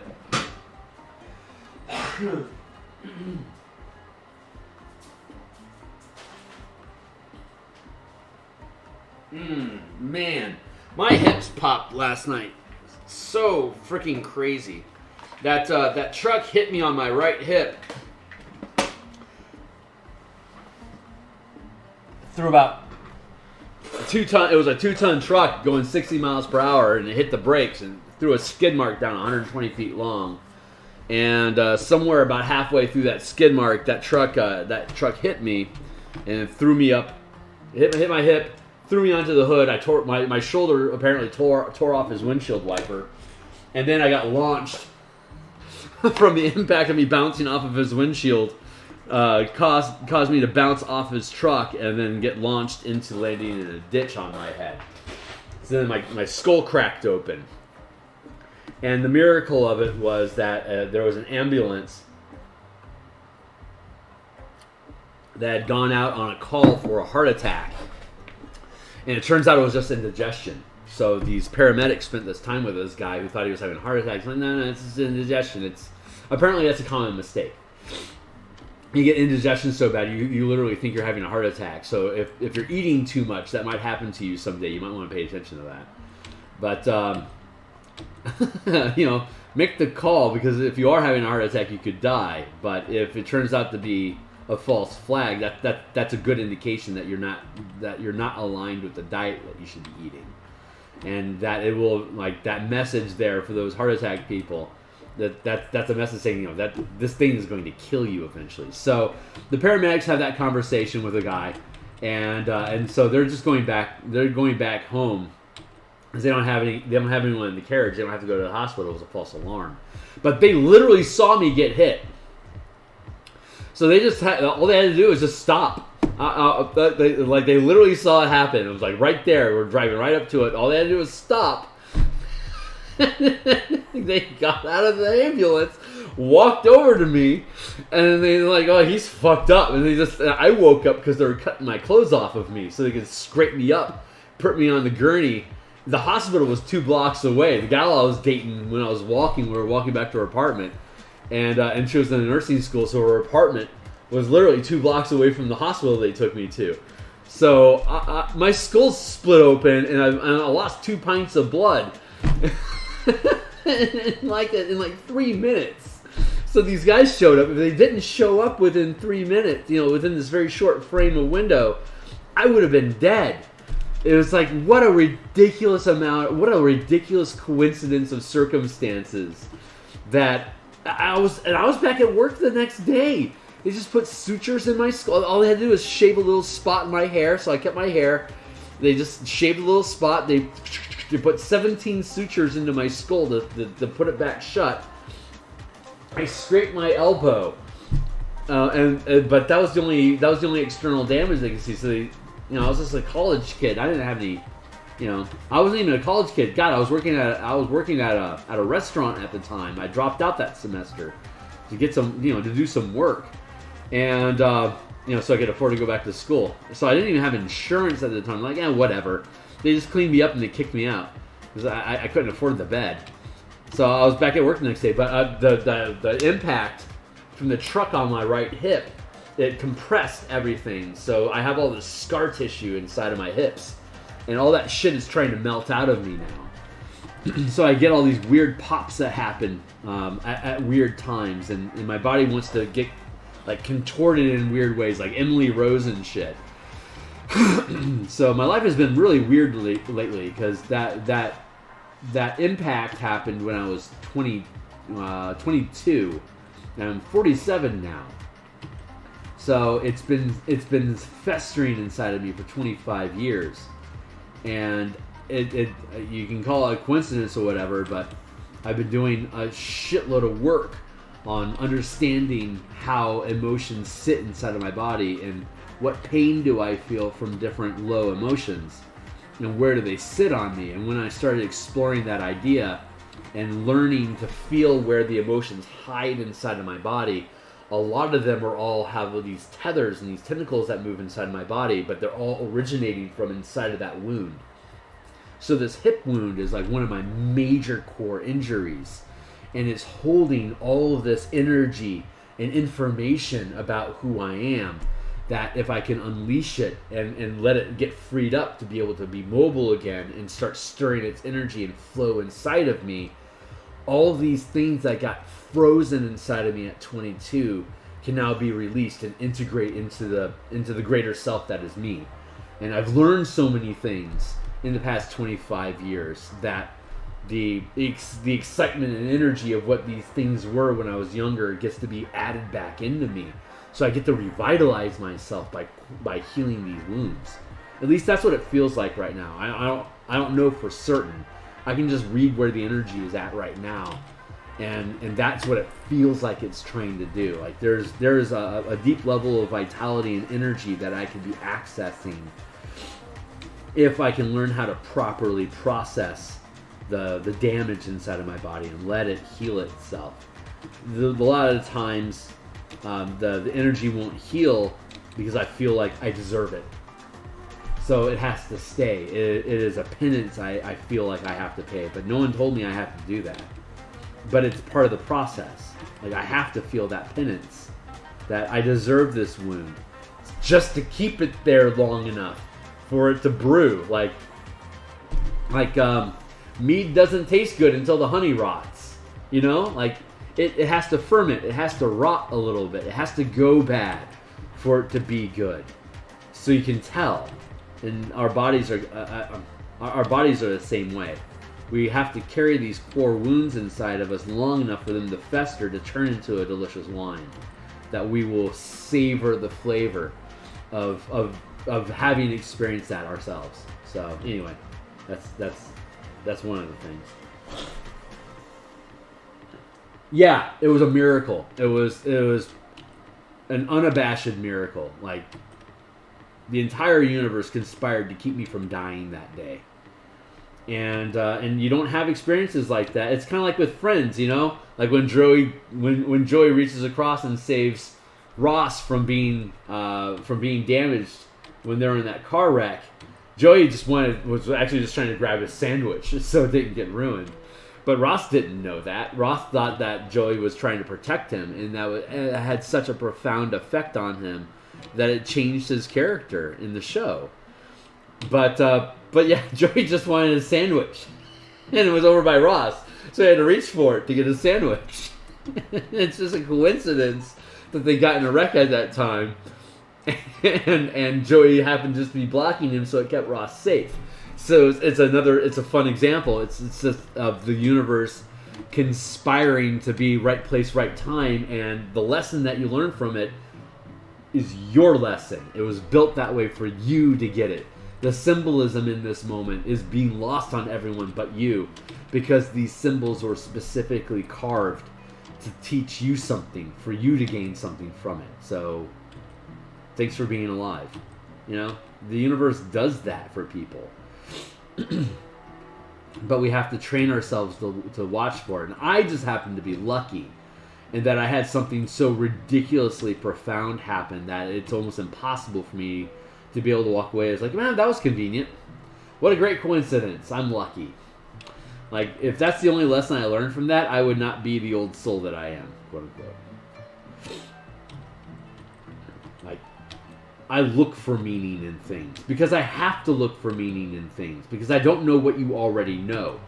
When I see a giant slab of light above people at a cashier register at McDonald's, I know there's a greater meaning to that slab of light, and it is, here's our breakfast fucking menu. But until I get within 5 feet of it, I can't see it. It's just a giant wall of light to me. So I have a very specific matrix built around me that forces me to wonder, what am I missing? Like, my entire life is built around, what am I missing that you already understand? What am I trying to catch up to? How the hell am I ever going to get ahead? I've spent an entire life catching up to all the other kids on the field. What do I need to do to be able to get even with these people so that they'll respect me as a member of their community? And it drove me down a path that lets me see bigger pictures inside of coincidences. That is the gift that this reality has given to me. The limitations on my vision. The big gift is I ask questions. I ask ridiculous questions that no one else needs to ask. But the simple asking of the question disrupts the cycle of the information that's being fed. I disrupt shit.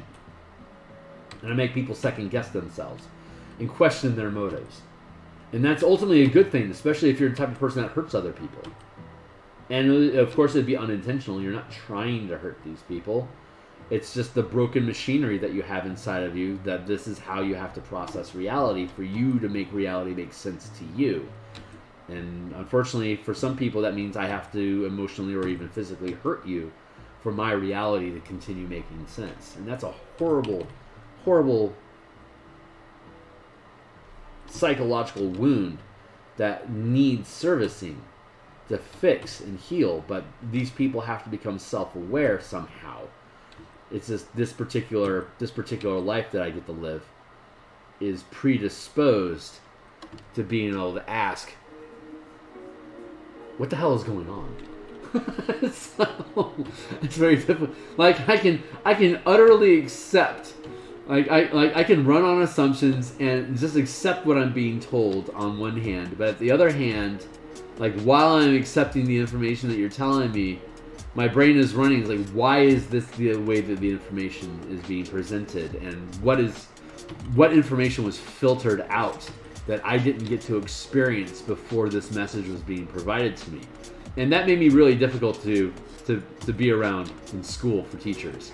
So I was constantly questioning, why is this lesson being presented this way?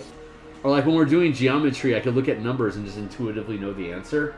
It's like, it's 45. It's like, well, how did you get to that? It's like, I don't know. The Matrix told me. I looked at the numbers and it said the angle you're looking for is 45 degrees. Like, well, there's a math process that teaches you that. It's like, but I intuitively know the answer. And the teacher's like, but that's not going to help you pass the test. So you need to demonstrate you understand how the math actually works, regardless of if you can just intuitively understand it or not. You're not gonna pass my class with this intuition of yours, Kearney. And that was a lesson in me to stamp down my intuition when I was 12. It wasn't the best lesson that I wanted to learn, but it at the back end of it, I recognized me being taught to doubt that process actually just made me ask better questions. Because the inquisitiveness never went away. It's just, how was I allowed to express that inquisitiveness to authority figures around me? Because if I ask too many sharp questions, they're going to get pissed off at me. And these are people that have control over where I'm going to be at in the next 10 minutes. So I need to make sure I don't piss you off, because I don't want to get abandoned. Like, so many of my decision-making processes throughout my life has been, I don't want to be abandoned. Like, it creates a lot of codependency. It creates a lot of fawning over people. In me in particular, it drove me to mistake kindness for affection. So I would get obsessed over girls inappropriately, and that was a harsh lesson I had the opportunity to learn through before I met the girl that I want to keep. She's a no nonsense mechanic. Like, she's an engineer, so she's a strange breed of girl to begin with. To be STEM focused. That's not how girls typically gravitate. So I found myself in a rare air circumstance with a pretty amazing woman, and I don't think I would have been able to keep her if I didn't have all that depth of self-reflection, because she does not conform as a STEM person. She just doesn't conform to what society thinks girls are supposed to be in general anyway. So she's constantly fighting that predisposition stuff, and I as a disabled person am in a particularly interesting circumstance where I can meet her at face value and see below the surface at the same time immediately. So I'm really proud of that, and I think she was put in my life very specifically for me to be able to really learn that empathy tool, like, to a high degree. Instead of looking at it as a defensive tool that's going to keep me safe, she helped me develop the ability to be able to create with it.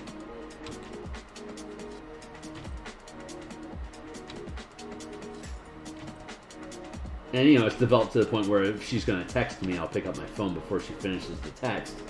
And I look at the phone, I turn it on, and like, there she is. She's calling me. I knew she was going to. I wasn't sure if she was going to text me or if she was going to call me, but I could feel her thinking about me.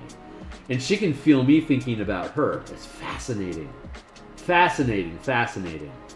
That we can be separated from each other, but we can still feel each other's energy, and that we're trying to give to each other. It's intense. It's really, really intense.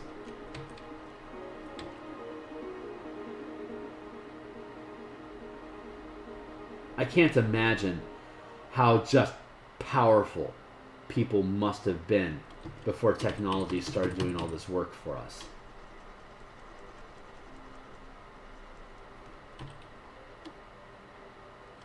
I can imagine a nomadic culture where they go that way, and they don't know why they're going that way. They just know that they're supposed to go that way, and then bam, they find an easy food source. Or like, oh hey, that's a whole other tribe. It's mating season around here, so we need a new injection of DNA content. Let's have a party, and let's see if we can mix and match some of these guys and girls together and create some new kids. You know, like way back when all you had was listening to nature. I can't imagine what they heard.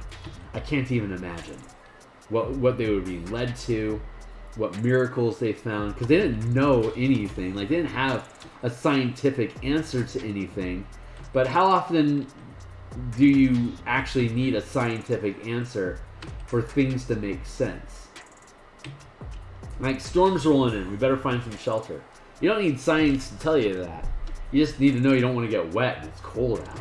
The thing that really scares me, I guess, about these older cultures is how vicious infection and disease would kill these people, because they don't have the medicine to keep them safe. Well, I say we don't have the medicine to keep them safe because I don't know what they were actually using back then, like what kind of herbal tools they had available for them to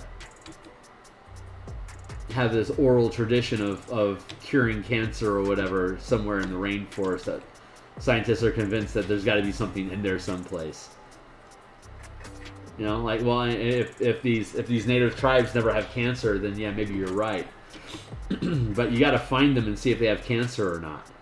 It could just be that they're dying too soon because they get staph infections that kill them because they got bit by something. They never have the chance to get cancer. Like, you don't want to pull a false positive from this space because you don't know all the variables that go into what that culture was. Like, maybe they thought they had to kill every third kid to appease the gods of torment or whatever, so that they wouldn't torment your community. We're going to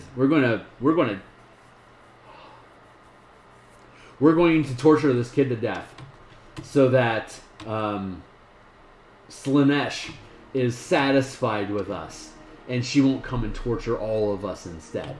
Like, that is a dark agreement.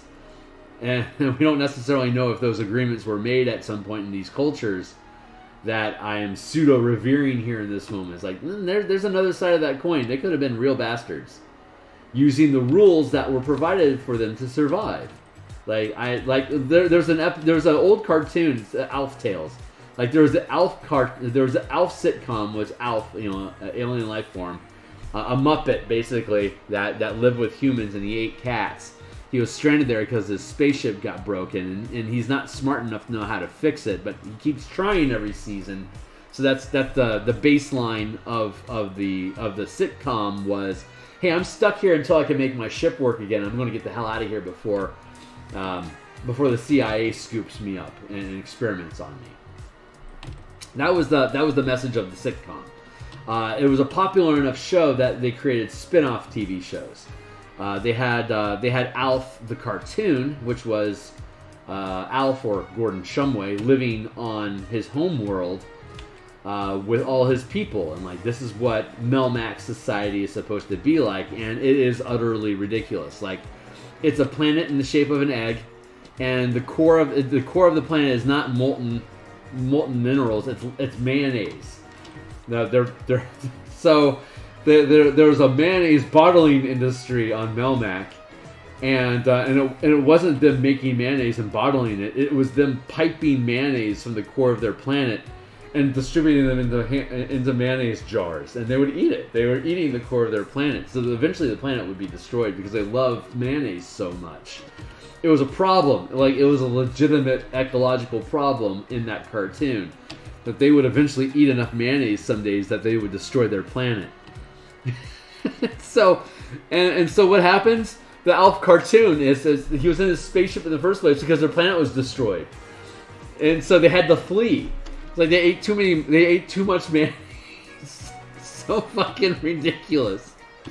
It's so ridiculous. And then they had a spin-off show called Alf Tales, where the crew, the writing staff and the voice actors from the Alf cartoon then parodied a bunch of Disney cartoons like Rapunzel and Snow White and Peter Pan, all these old classic fairy tales. They took the Alf team and they just basically made fun of it. But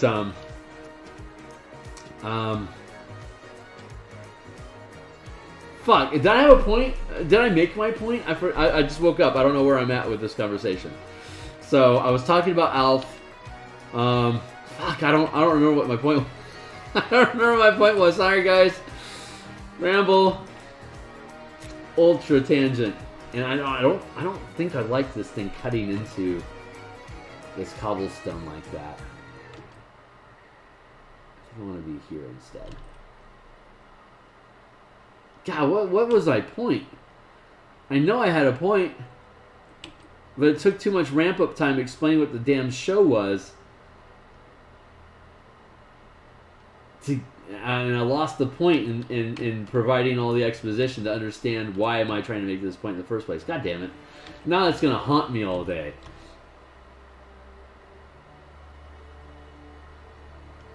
Hold on, I'm going to go back and see if I can find it, because this is really just burning a hole in my head right now. Hold on, I'm going to go back and see if I can find it. Then, before technology started doing all this work for us. Find an easy food source. Let's see if we can, these guys and girls together. Like, way back when all you had, well, they didn't have to actually need us. Like, storms rolling in, we better find some shelter. The thing that really scares me, I guess, about these older cultures is how vicious infection and disease. Oh, that's what it was. Okay, I remember. Thanks. Hold on. Okay, I remember. Thanks.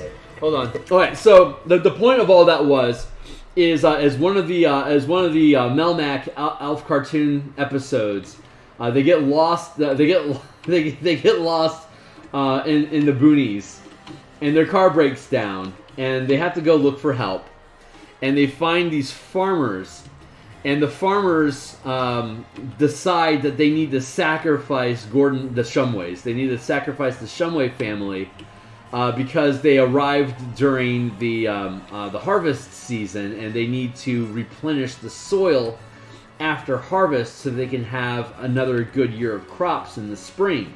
So they call it touching bottom soil. And they had a diagram. And the diagram was of people having hammers put into their head so they're dead.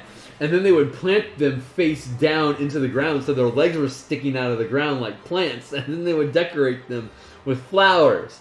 So it's like, I think these Shumways need to touch bottom soil. So they don't have to draw lots because these stupid city folks stumbled into their backwards cult community.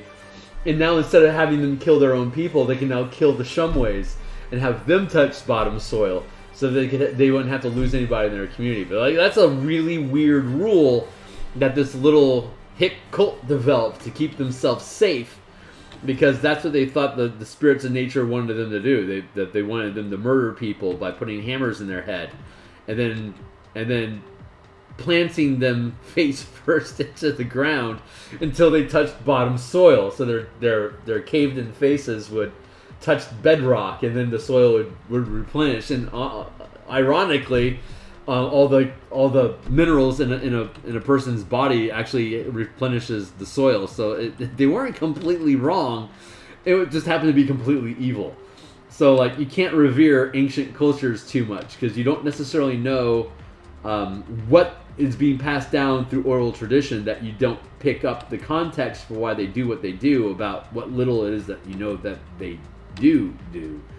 But at the same time, they could be doing horribly vicious things to each other, like the the Woman King movie that came out. Apparently, it got shat on a lot by people familiar with those cultures because they took slaves too.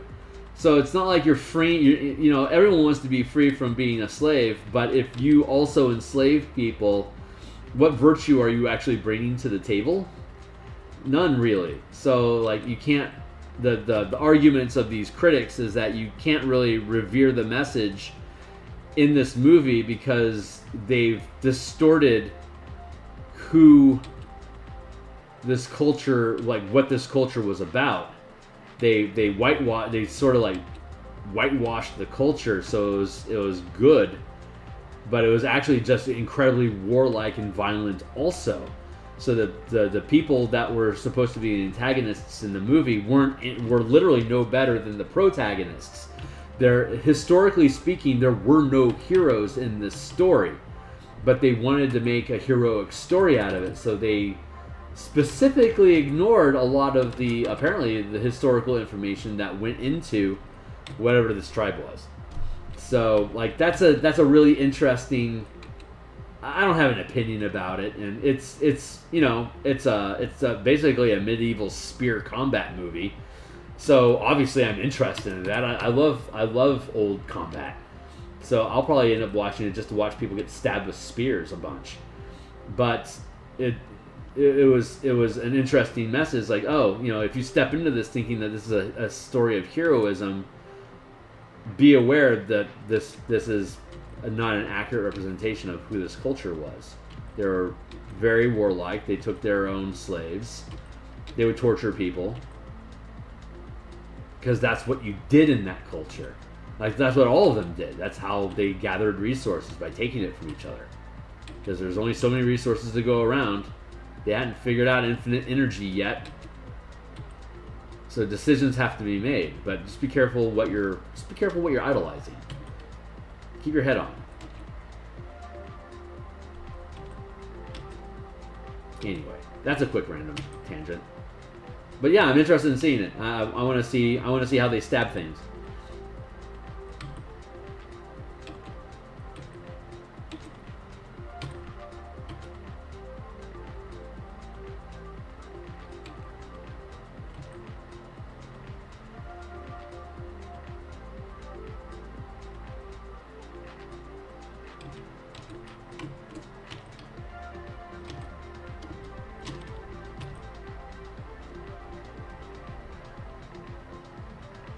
I think there's a knockdown wall here. Yeah, there is. So I don't necessarily want to monkey around with this space too much right now, because I've got these puddles that I'm working on, sinkholes. So I got these sinkholes that I'm working on. And there's the last sinkhole I need to work on over here. But then I have the cobblestone pathways and the walls. That is a different type of texture language that I am going to work on after I finish the sinkholes. So I'm keeping stuff siloed to prevent sprawl. I'm going to pull that back a little bit and just stick with this.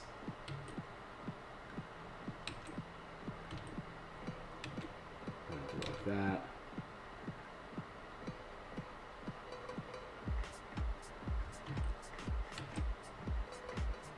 This session is almost over. Like maybe 5 minutes left. Up, 17 seconds. I was a little off there. 8:30. All right. This has been a 2-hour kick. I'm going to go offline for a while. So if I understand right, they should reboot Alf. Yeah, no. They should just play them all again. Alf was a very 90s experience. Very, very 90s experience. There's different feelings, different eras in cartoons in particular. Sitcoms are sitcoms, but the cartoons have they're a visual language that you have to create. So like the animation styles change over time, the soundtracks that go along with them. Like Alpha has a lot of just literally empty space. Like they did very minimal effort in filling the back, like Looney Tunes, for instance, has a lot of classical music that just runs in the background as filler space.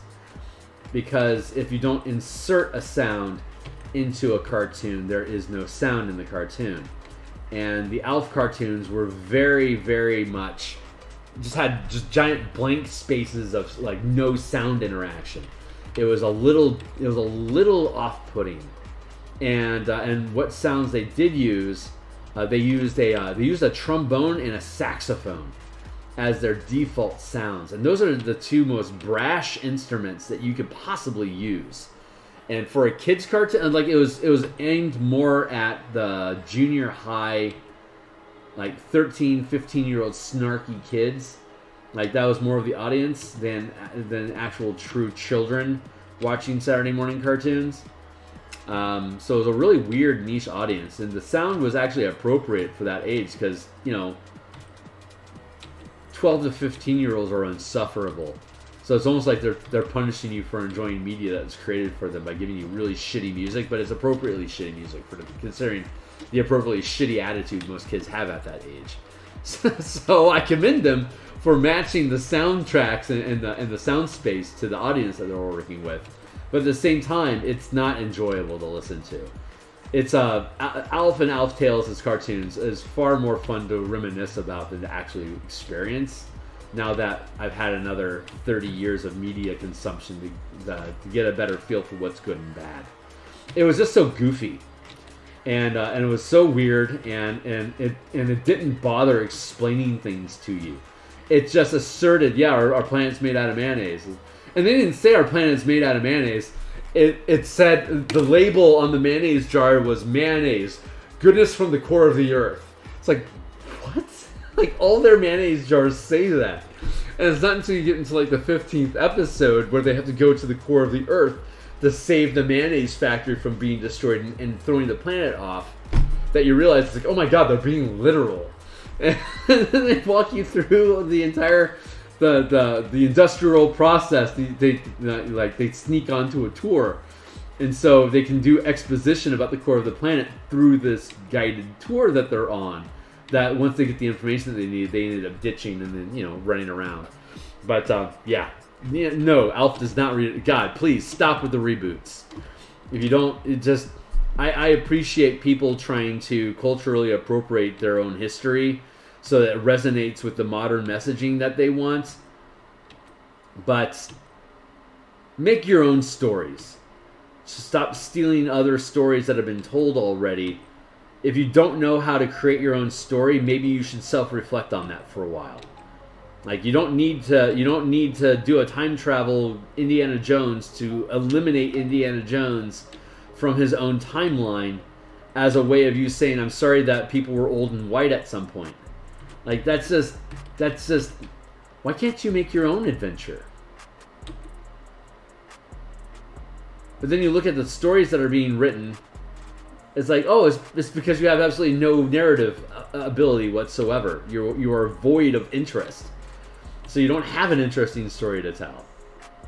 And older people are too expensive to hire, so we want to hire young writers that don't know anything, that have no life experience to actually build a compelling story from. So they steal compelling stories from people that actually had to live a life of harm to be able to build that perspective. There's an accountability gap, I think is probably the best way of, it's a cultural accountability gap. In that the zeitgeist currently doesn't have any accountability, and they don't have any common, they don't have any humanity. So what human story are they going to tell us? They're not. They're going to steal all the old human stories and destroy them. Hate me if you want to for saying that, but it seems to be demonstrated over and over again. And we know for a fact that young writers are a lot less expensive than old writers. That's what happened to WotC. They lost all their old designers because they're too expensive, so they swapped them out for new writers. They lost a lot of built-in experience as a result of it. A lot of this doesn't work. This narrative, this mechanic that you're building with the silvery barbs, it's going to destroy a lot of the narrative agency that both DMs and players have by having this spell be present. It's not a good spell to have present. but they didn't have experienced RPG designers create Silvery Barbs. They had Magic the Gathering content producers make that book because it's Strixhaven and it's a Magic the Gathering book. It was a neat idea, it just wasn't executed well because they don't have the resources and the experience to be able to build good books, says I, with much bravado. So I guess that's my signing off message. Wizards, you screwed yourselves up pretty bad. And it's going to take another 10 years of writers gaining writing chops for us to have good content. You know what? Honestly, this can make sense. Here, I'm going to do this thing. But then now I'm just turning this into a shit on Wizard of the Coast again. I mean, they deserve so much shit. So, I mean, can you really blame me? But I love it. It's my favorite game. I crap on the decisions that the corporation makes, but I love the game that they're making the decisions for. So that's a challenge.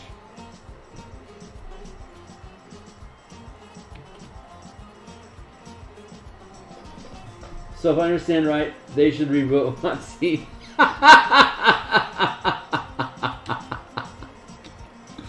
WotC will reboot itself if they don't have good economic decisions and one D&D doesn't go over well and the player base for Magic the Gathering continues to push back at them. The corporate environment will reset itself by firing the current leadership and flailing around until they get sold by an NBA that this guy knows what the right decision is supposed to be instead. And they'll buy his bullshit, and then they'll have another 7 years of mediocre material, low-hanging fruit, uninspired ideas channeled through their VTT, and the new generation of gamers won't know any better, so they'll be on board with the VTT microtransactional experience, and then having a live DM will become less and less common, and they'll wonder why narrators are leaving D&D. So now the people that buy 80% of their books, the DMs, are not going to be buying their books anymore. If they lose their DMs, they're fucked. Like if they can't get this virtual tabletop thing off the ground, and they're still going to be relying on DMs buying 80% of their content, man, they are fucked because they need to be building tools that inspire stories, and they're not doing it. That is missing from 5e right now because of this story arc, adventure pathing that they've leaned into. It doesn't give any bandwidth for DMs to create their own stories. So Wizards hasn't provided any tools to teach how to build your own story. So they're just pushing people through. Like, have you played Curse of Strahd yet? Curse of Strahd is so good. You should have a DM run Curse of Strahd for your characters. Like, that's not my story. And there's a large number of narrators that want to build their own stories to have players go in and screw up. So, anyway, that's my thoughts on it. Whatever they're worth. How can I kind of want to do like this. Yeah, and then do like this.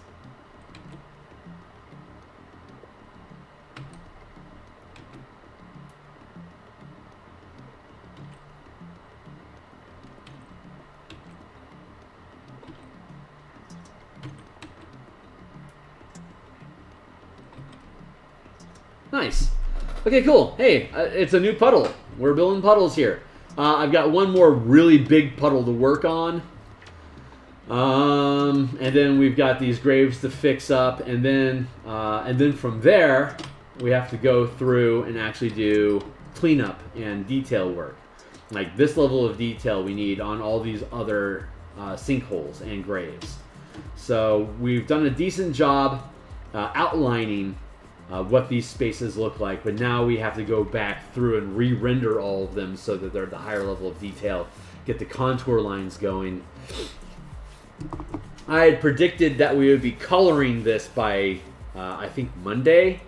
This is Thursday. I'm going to drop offline now. Here it's 8:40 now. I'm going to take I think we're going to take a maybe an hour or two break, and then we're going to come back and we're going to do. We're going to be done with this for now, so I'm going to save that. But we're going to come back and we're going to work on martial powers later on today. So give me like an hour by 10 o'clock, an hour and 80 minutes from now. That's when I plan on being back, and we're going to jump on and we're going to mess around with martial power mechanics. We're on cleanup mode for the mechanics and the powers themselves. I want to go through and do all that cleanup work. I'll put in maybe 2 or 3 hours of that today, because on Monday I plan on coming back, visiting martial powers and building, reimagining subclasses for fighters, barbarians, and rogues using the martial power system to select from a menu of powers to fake the subclass options that, like, say the assassin gives a rogue. Let's not take the rogue, the assassin subclass. Let's instead give him the martial trickster class that we developed, and then he gets 15 martial powers over the course of his 20 levels to build assassin-like features. So that's what we're going to do on Monday the 2nd during our extended lunch stream, because I have the 2nd off in observation of New Year. So I have Monday off. So that's my plan to do that on the 2nd. But I need to fix all the mechanical language inside of the document as it stands right now before I can be at that place. And I'm starting to run out of time. So I'm going to put in a couple hours here in an extended lunch stream. And I'll be working on rebuilding stuff offline as well. So this is done. We'll be doing 2 or 3 hours of martial powers this afternoon. And then this evening, I'm probably going to come back and work on this some more. But I might work on Zaraxis. I suspect I'm going to be working on this graveyard some more. Anyway, that's it for now. And thanks a lot for showing up. And if you're new here, this is what I do. This is how we do it. So like to subscribe, share, catch me on Twitter, catch me on Discord. Happy to talk. And I'll see you guys on the other side. In like an hour or so.